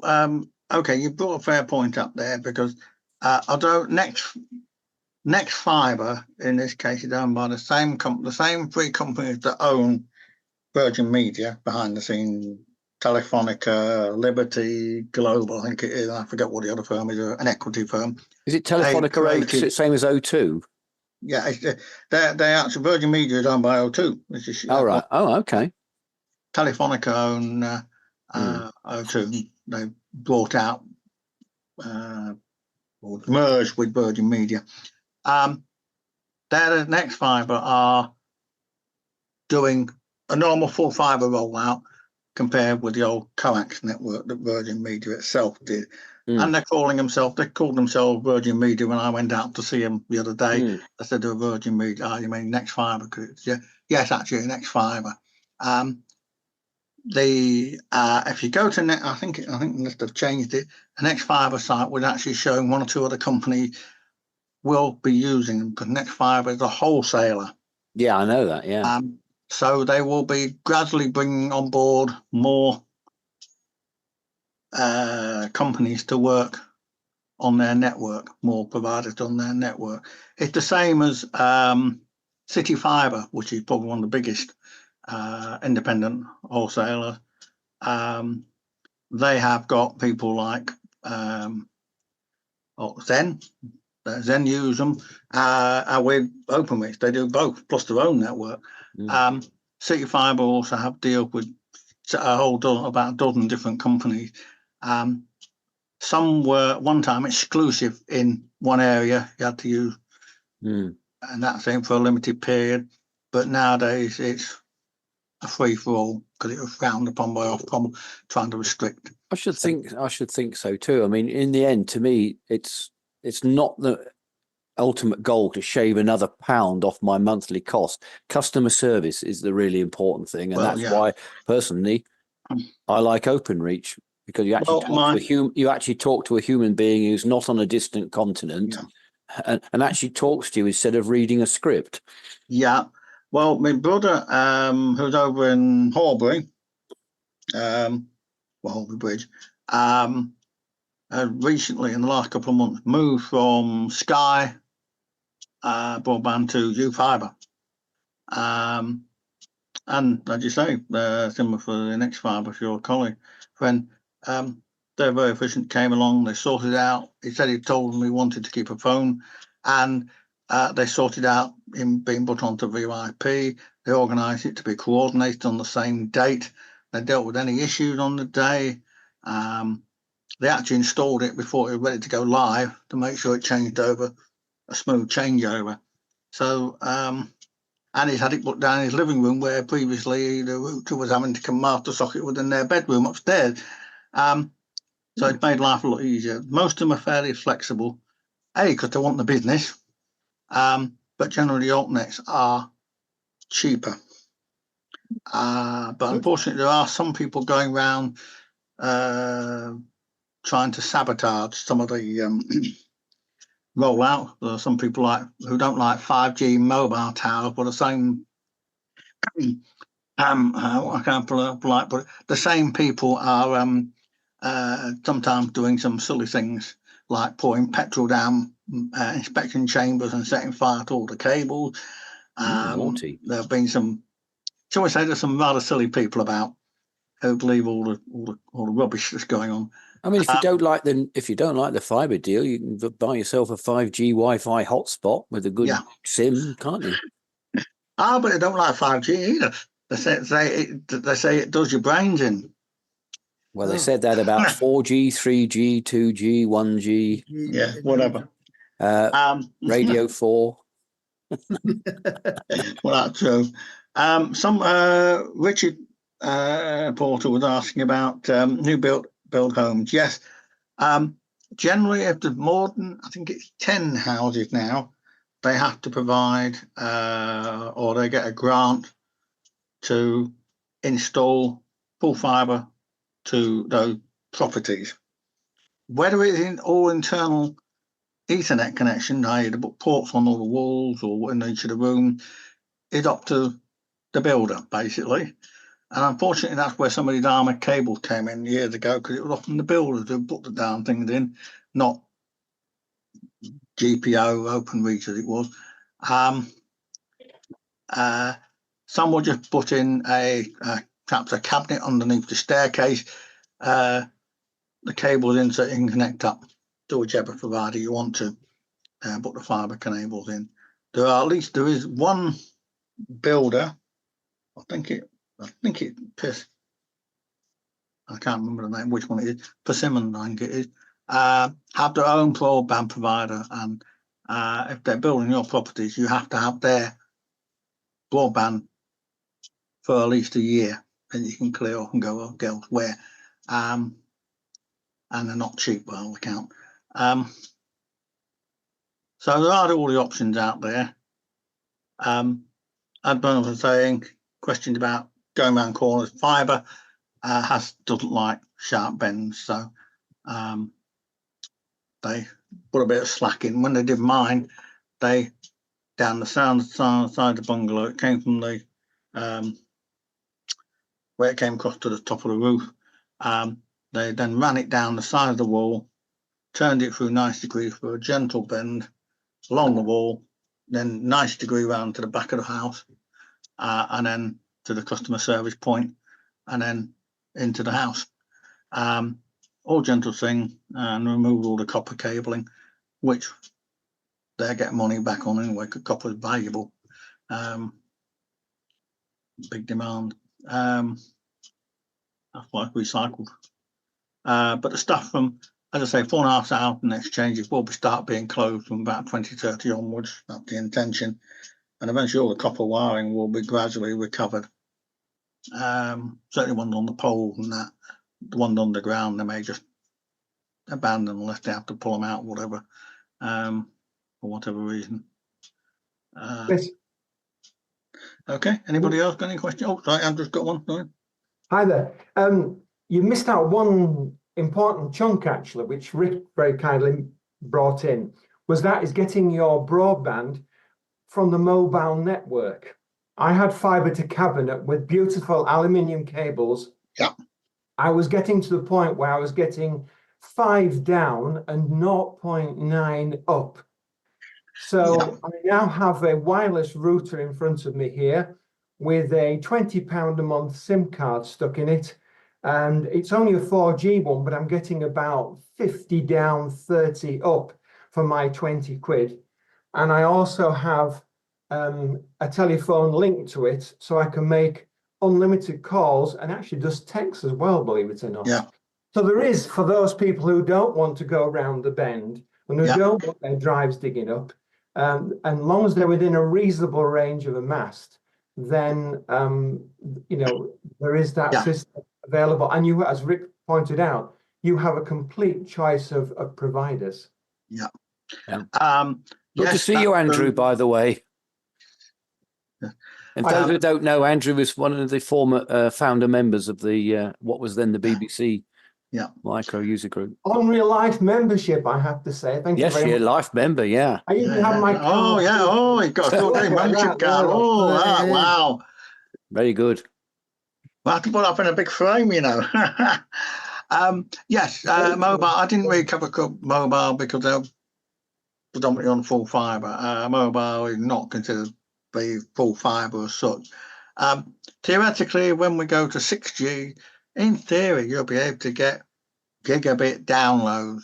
Theoretically, but who needs it? If I want to watch footy and just send a few emails to my grandchildren, then I don't need 900 gigs up and down. Very few people do. Well, I want to go to Asda, so I need this 190-mile-an-hour Ferrari, and it's going to cost me 200,000. Do I need it?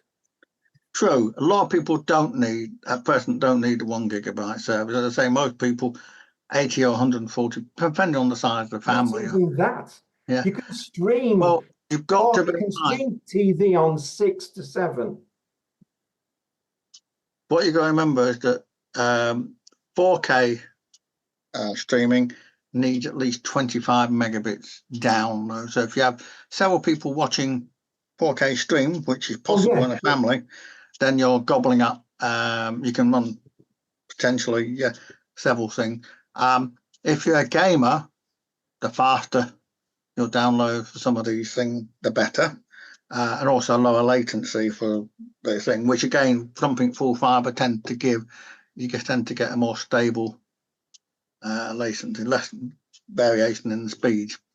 So for gamers, yes, we are going to be consuming more and more with AI coming along, and that we're going to be consuming more and more data. More websites are getting data heavy. That's the polite term I use for it, with all the junk adverts and other crap that you get. Where one day you used to be able to, once you used to have a web page of perhaps 20K, now you're dealing with 2, 4, 6. I've even seen some at 12 megabyte. I think Chris Hall got something there to say. Yeah, go on, Chris. One of the things in my mind is that I live in a block of flats, and we have a coax cable distribution system for the TV aerial, and that has been adapted to carry the satellite TV, and then it was adapted again to carry Sky Plus, so 2 channels of all down one coax cable, and that's wired into the block and in every flat. When we start looking at, Sky are trying to move people onto broadband rather than satellite. Yeah. And when we look at the phone line again comes in and is wired internally when the block was built, and there's a master socket in each flat. If it comes to putting fibre to the premises in, then it's actually quite a challenge to work out how on earth we would go about it, because first of all, the companies only tend to deal with individuals, so that an individual requests it and then they come to the management company, and the management company would say you can't run any surface cabling. How do we do it collectively, if you like? Sorry, I didn't catch that last bit. How do what, sorry? How do we do it collectively as a management company, rather than just when each person wants it and they come to us and say, can we run cable? And we say, well, only under certain limitations.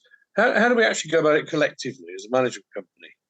Well, in terms of multiple dwellings or something like that, then it boils down to the management company or landlord deciding, yes, we'll give you permission to order a fibre for your premises, but when they put it in, they tend to put in equipment that's ready to be able to be used by all the different people in the property. They actually put several different ONT boxes in, or put a bigger distribution unit into the actual building rather than put it inside the manhole cover in the street. They put a distribution unit in the building itself, and then it can be given.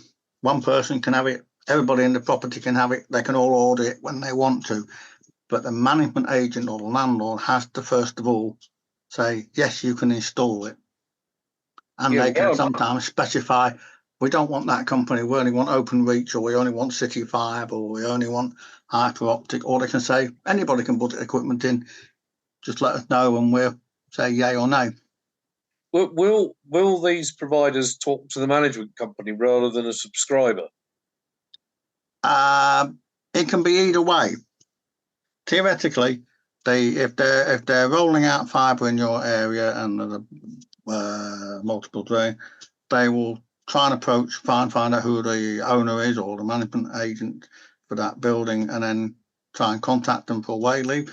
But if a number of people, flat owners,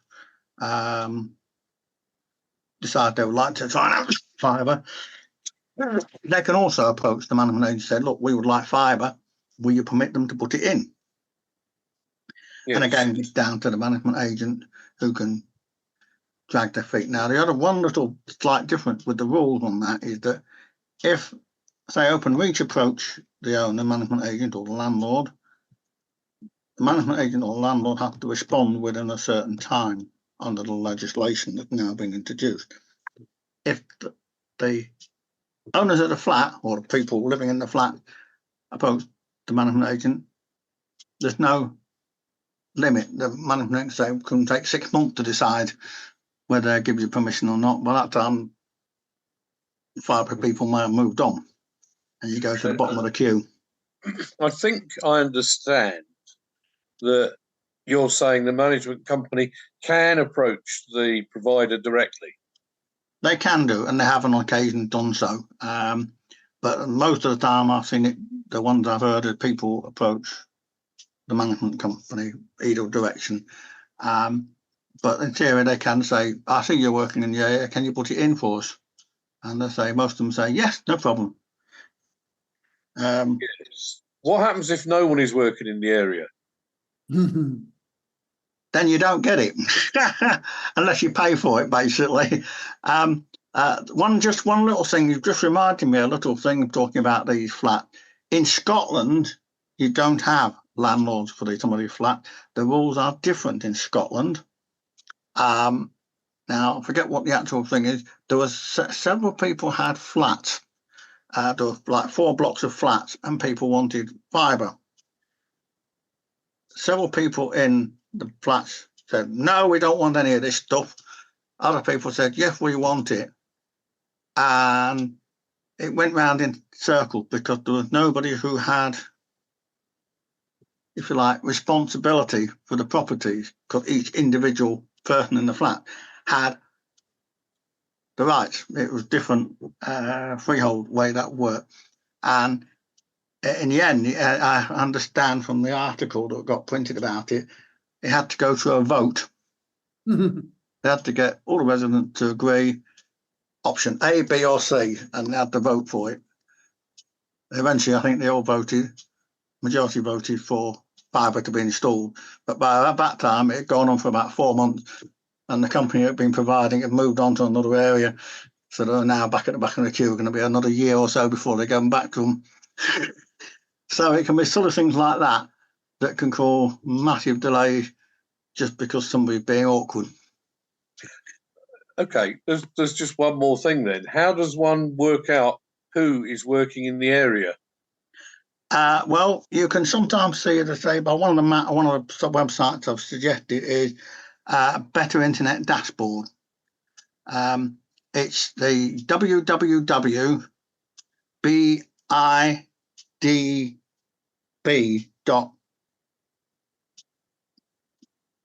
I think it's org. A Better Internet Dashboard. We look that up. It'll come up with one of the top entries.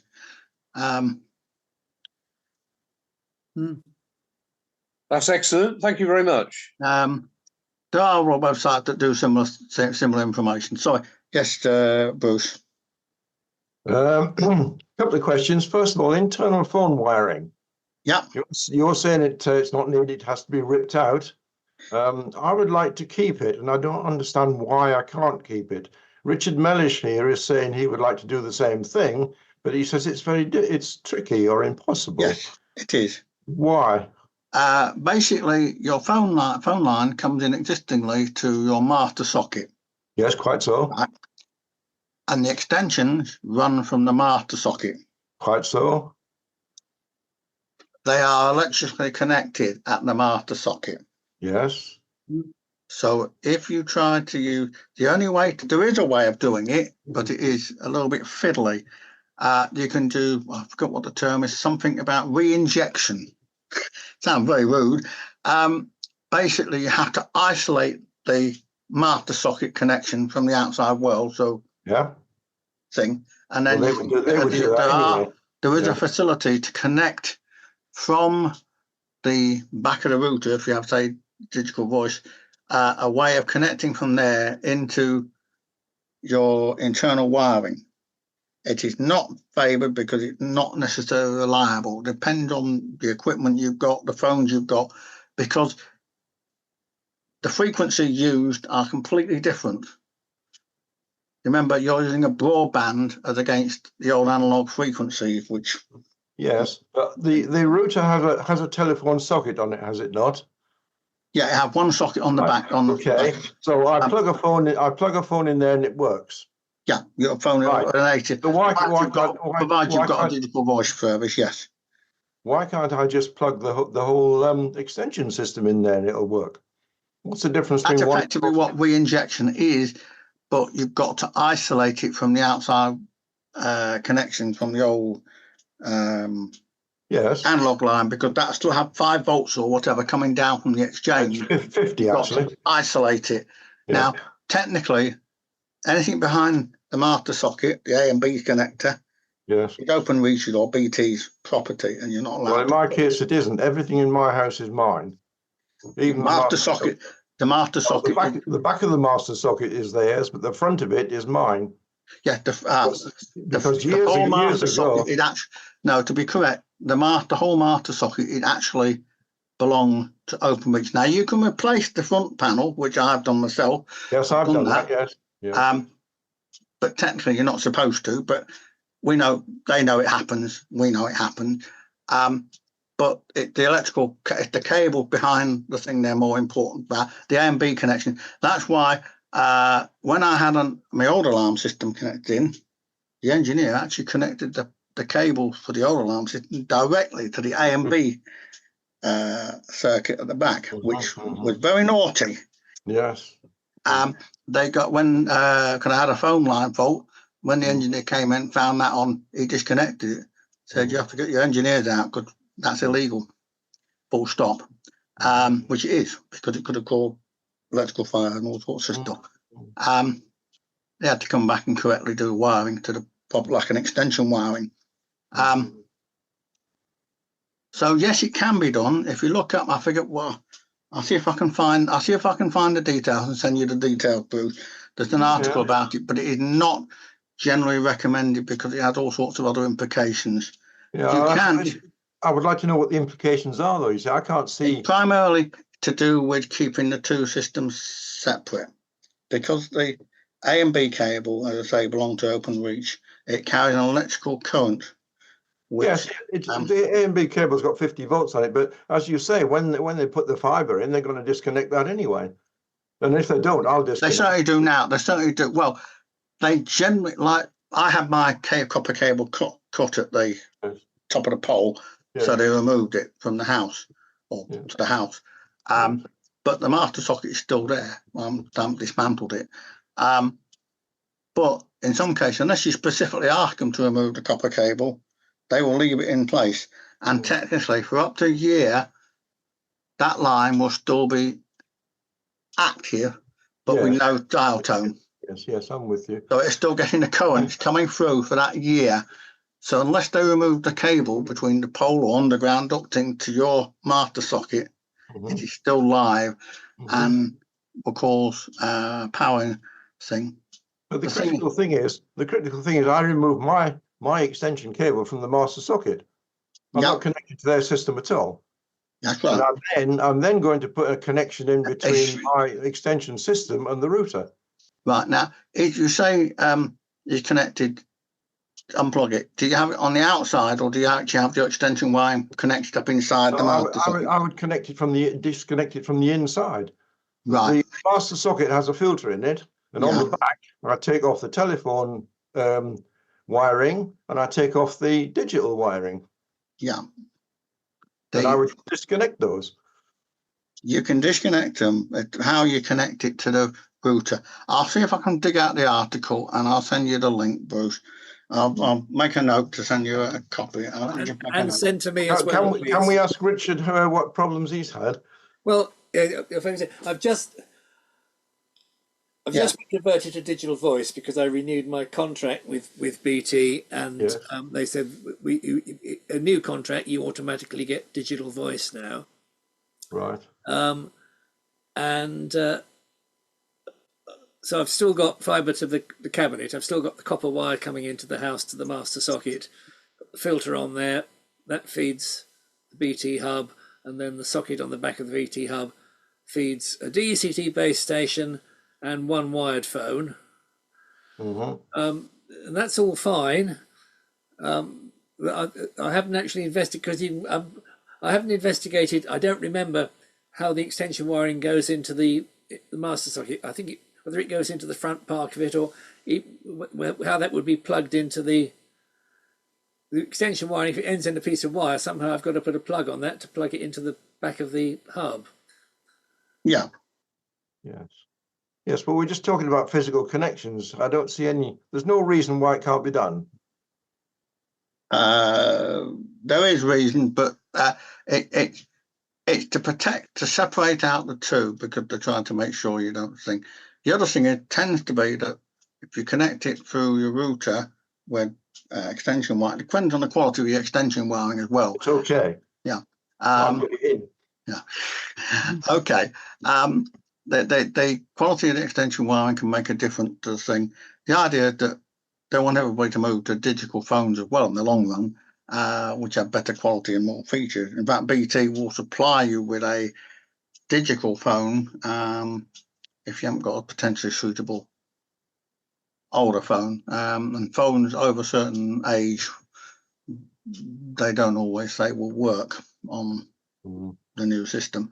I don't think there's many of that. Most people have got deck phones or whatever. You have to go back quite a few years to the old what you call it, pulse tone. Yeah, they're two different tones. So carbon granule microphones are out then, are they? Something like that. But yeah. Okay, I will see what I can find for you. Okay. Thank you. If I can just move on to the second question. It's something I didn't cover because primarily they don't generally encourage it nowadays. It was done as an exercise for some people, but it was frowned upon, I think would be the polite term for it. Yeah, so I'm not very bothered about what people frown upon. It's what suits me. It's a particular reason why you want. Yes, it's all there and it works. Sorry? It's all there and it works. Right. Secondly, if you have deck phones, you have to find a socket to plug them in for the charging of the batteries and all the rest of it. So, you know. Right. Why would I buy myself 3 or 4 deck phones when I've got wiring and phones there already? Yeah. Okay, fair enough. I will see if I can find that article and I'll send it on to you. So the second thing is the backup power supply. Yeah. Presumably you have to keep the ONT and the router both powered. Yes, you basically need to power a minimum. If you have the ONT powered, which is just a normal 3-pin plug, and the router powered, then obviously you can still use Wi-Fi. You can then still use Wi-Fi for your mobile phone, iPad, or whatever. So what do you think would be the practical difficulties? Did both of them work on the same voltage? What sort of power is needed to keep it going for several hours? I'll be honest, I haven't actually really looked at that much because never really thought about. But again, I can have a look, see if I can find any more information on that. Basically, some people, from what I've seen, some people have got these little normal power banks you can get for your computer or whatever. Yeah. The more powerful they are, the longer they'll last, obviously. Yes, of course, yes. But they ones that OpenReach or the providers are giving to vulnerable people tend to only last an hour to 2 hours. They're relatively low power. They're relatively low power. Do they give them two separate power supplies, one for the router and one for the ONT, or do they? I think it's one. I think it's one for the. It might be one jointly. I don't know how many sockets they have. They may have different versions. Different. It's up to the individual supplier to decide what they give you. In some cases, they'll give you, from what I understand, a small power supply for the thing, and they'll give you a mobile phone, a basic mobile phone, not a fancy smartphone, just a very basic one, probably on 2G or something, to work for emergencies only. It's intended only for emergencies if the power goes down for a short period. So I'm trying to find out all this stuff before I actually get fiber, so that I don't have to run around afterwards. Not necessarily. Very difficult to get the details of the. Yeah,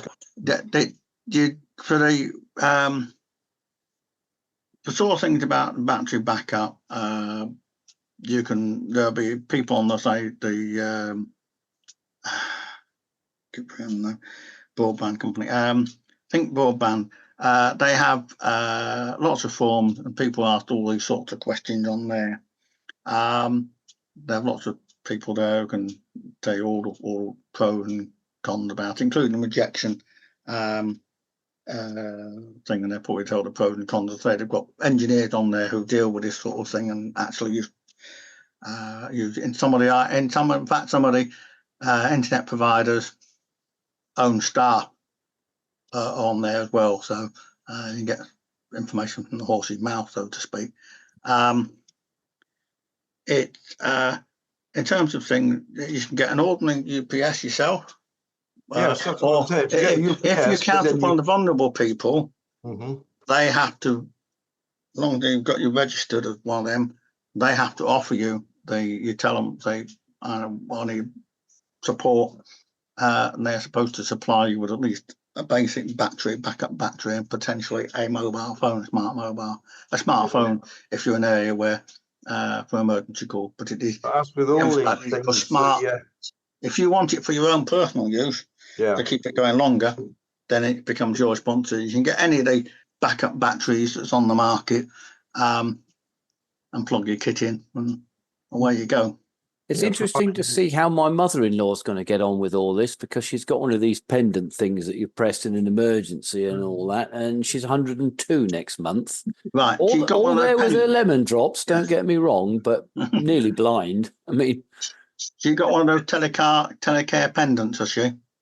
Something like that, and I can't see her using a mobile phone. Yeah, as long as she's registered with the BT or whoever she's with, they won't be converting her to digital for the time being. As I was saying earlier on the talk, they're not doing them. They're booking them to one side because the telecare companies, providers, which are a lot of them are the council, haven't been upgrading people. Yeah, well, I'll take this up with my brother-in-law, who sort of keeps an eye on her affairs, because as my dad used to say, never assume anything. Certainly not going to assume that anyone, any of the housing association, anything like that, are actually on the ball about any of this, because they're probably they will come out and help sort anything like that out. And people like Age UK, they're on the ball with all this sort of stuff. In fact, they have a website that actually explains all this changeover, what happens. Oh, that's good. Age UK, yeah. Now, I've just seen a couple of messages been popping up here. Just quickly going through. Look, 10. Sorry? Oh, it's all right. I just suddenly realised that 10. Yeah, static devices, blah, blah, blah, blah, that one. No, extension to your line, we'll see working, yeah. Phone extensions, yeah, wire into the phone socket onto the BTL, but it's either impossible or very tricky. Yeah, somebody's mentioned that, yeah. The then supplied fridge brick router, yeah, German-made router, excellent piece of kit. Has a port for connecting existing analog deck phones, yep. That's why I say they just work, because they're built-in deck workstation inside them. Hyper optics, there's somebody was saying hyper optic, yeah. Yeah, that's it, yeah. Yeah. Yeah, oh, that's the other thing, yes, about guaranteed minimum speeds, yes. Yeah.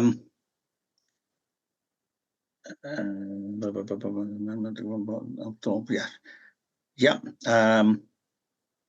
Yes, you can get digital voice on fibre to the cabinet as well. As long as you've got a good enough line, you can get that, not a problem.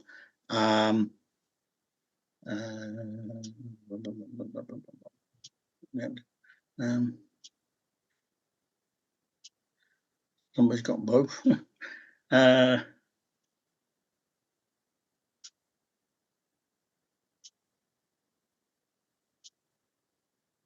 Yeah. Yeah, okay. So yeah, somebody's saying they got hyper optic for their flats, and people through their management agent, and people were able to get individually decide whether they wanted it or not.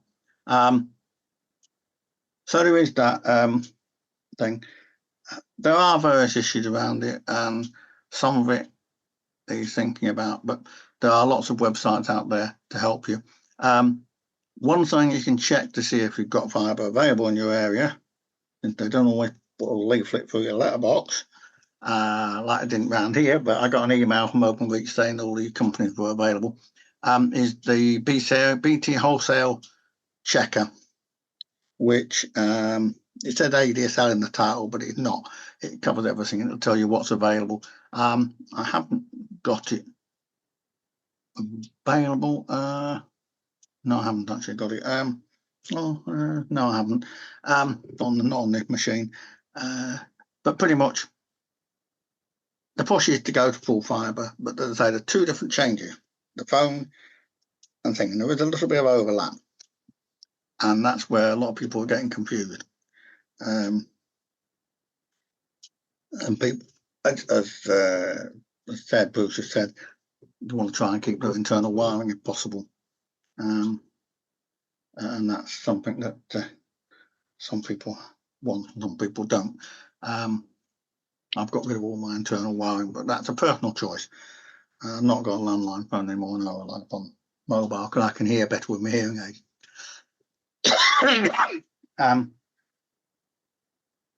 The thing. So yeah, it's all available, it's all there. If anyone has a general questions afterwards, do send me an email. I'll try and answer the questions if possible, or try and find the information from out there. As I say, I had to pull some of this together at fairly short notice over the weekend for tonight. So I don't think I'd be in a hurry if I did go full fibre to start ripping out all the internal phone wiring, because it's probably all painted into the skirting boards and things. Well, you wouldn't have to worry about it. You could just leave it alone. Just leave it and forget about it. What a lot of people are doing. They're just abandoning. If it's buried, just as you leave it. Yeah. I've got some of mine in trunking, and it's just going to get pulled out. Same as the old alarm wire. It used to be connected. It used to be wired. Now my wireless connected from using a Raspberry Pi commute module 2. Remember the days when we were told that the fastest data rate you could get down the copper twisted pair phone line was 9K6? Yep, I remember those days. Actually, of course, you were tying up the phone line while you were on that. It used to be 1275 at one time. Yeah. I started out with 300, an acoustic coupler. Yep. So yeah, And longer term, I suspect that some of the theoretically, when you go to full fibre, you won't be paying line rentals anymore. In theory, but at the moment they're trying to recover their investment costs, which are a lot of money. The government wants them to get to 85%, minimum 85% of the country by the end of next year, I think it is. Oh, sorry, March 26th, I think it is now, for full fibre. They're actually up to about, well, if it just open reach, they're up to about 54% now. If you include all the altnets, then they're up to closer to 70-odd%. Northern Ireland is actually doing the best, actually. They've all got virtually 90-odd% full fibre, apparently. But there are also Project Gigabit, which is part of this £5 billion the government put available for rolling out full fibre into the more uneconomic areas, mainly rural areas and what have you. You can get gigabyte vouchers in some areas. But it's thing they OpenReach set aside so much. In fact, I think the alternates do well, set so much aside per property, and if it can't be done within that budget, then you get skipped until they can find more money, or they come round to do the mop-ups later on. Chris? One thing I did forget, if you happen to be on a private unadopted road, i.e. a private road that's not adopted by the council, it means that road is owned by the property owners on that road. They have to approve a way leave for anybody to put new poles in, fibre in, or anything else like that. It's something that catches people out, and they said, why haven't I got full fibre down here? Oh, I'm on a private road. Does that make a difference? Yes, because it means you have to give permission. So, yeah. Yeah, Chris? Yeah. Virgin Media have just dug up all our road and put ducts in, and we've got these little plastic boxes now on the edge of our property. What they've done, they've buried a thin green pipe. I asked the guy, 8mm pipe with a 4mm hole in it. And it seems that each house has got their own like mini hose pipe, as it were, going to the box. But apparently there's no fibre in it yet. Apparently they'll come and put that in later. My question is that they've done that now. Are we going to have all the roads dug up again shortly when OpenReach decide to do their bit?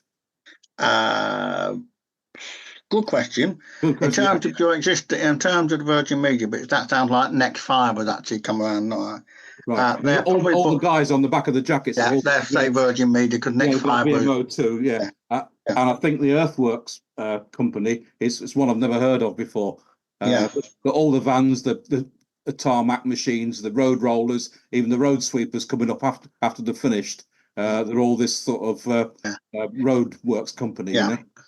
It won't be. It'll be Next Fibre, almost certainly Next Fibre, because Virgin are not rolling out anymore. They're not supposed to be rolling any more coax network anymore. So it'll be Next Fibre probably rolling it out. What they'll probably have done in that pipe, they'll probably put a blue, what I call a blue cord. It'll be like a little rope to pull the fibre through to your property. That's the most common one, unless they've forgotten to put the thing through. They can rod it through. They can theoretically rod it through. Well, I spoke to one of the guys. He said they'll probably blow it through. I don't know how thin it is. There's a 4mm hole there. I don't know how that works exactly. Have they put a little chamber at the front of your property, on the front of the pavement or something like that? It's a little box about 6 inches by 2. Yeah. Well, what that's where the cable, your fibre will be to that point, and it'll be like a connection point then to your property for each individual property. We were just talking in the pub last night, and we're wondering whether OpenReach are going to come round and put their trench in and put all their pipes in as well. Well, it depends. Or are they going to how's your existing phone line provided? My phone line is, my phone line's BT, but broadband is Orpheus. Right, but how is the phone line provided currently? It's a fibre to the cabinet round the corner. Sorry, but it come to your property via the phone line at the minute. Yeah. In which case it comes the same aluminium line that goes around the corner. Yeah. Right. If it's underground now, they're trying to do the same underground All right. Okay. ducting they've got. They try to reuse whatever they've got existingly, but if there's blockage, then Mhm. becomes a problem. It means civil and can be up to 4 or 5 weeks before you get approved from the Yeah, council. that's what to we dig up the thought. We road. thought that they've been round and dug all the roads up and tarmac. It looks an absolute mess, by the way. But our open reach going to come in the next year, 18 months, and they do their bit. They may do. May do eventually, but they'll try and reuse the existing ducts or poles wherever possible. Theoretically, now you mentioned Virgin Media, actually, Virgin Media's national network, although it's coax, have their own ducting or whatever. Theoretically, they're going to have to open up their network of ducting for other people to use, just like OpenReach have and KCOM have. They're going to have I to did open read it up. somewhere recently that Virgin Media O2 or Liberty Global and Telefonica, they're thinking of splitting it all off. Yeah. So becomes a bit like BT and OpenReach. So there's still Virgin Media, but they'll have another company which is their like the wholesale and the next fiber part. So they can flog it off to other ISPs, you know. Yeah, that's the intention, because I think they've had enough of doxy because they were having too much congestion in certain parts of the country, and that partly I think why next fiber got created. They decided to go down the same route as everybody else. It's more reliable, less problems, less congestion. But it's all changing. As I say, I've gone to full fiber and I think I've had one brief downtime one night about 3 o'clock in the morning, and that turned out to be because it was a firmware update to my router. And that's the only time it's been down. I'd get a different IP address every so often, but that's only a 30-second changeover. Other than that, it's been pretty solid. And lights flashing away now, saying you've got a connection to yourself. And I get full whack on my phone and that. So it's nice seeing all the Windows updates come down. They're down. I've actually had 5 machines downloading at the same time, doing all the updates, and just watching. Oh, that's nice. Even better not to have the updates at all, wouldn't it? Oh well, yeah. Miss Scott, I don't need to worry about updates, but Windows have to. Well, you know what updates are for? They're to slow your nice fast PC down, so you have to go Correct. another. Correct. Especially if it's Microsoft. Anyway, that's a different story. Anyway, that's thing. Unless anybody got any final questions, I'll think probably pick up for the night. Time to stop the recording. Yeah, it was good, Chris. Very enlightening, actually. Yeah, very good. Well, yeah, thank you for somebody put the broadband checker line up. Thank you, Vince. Yeah.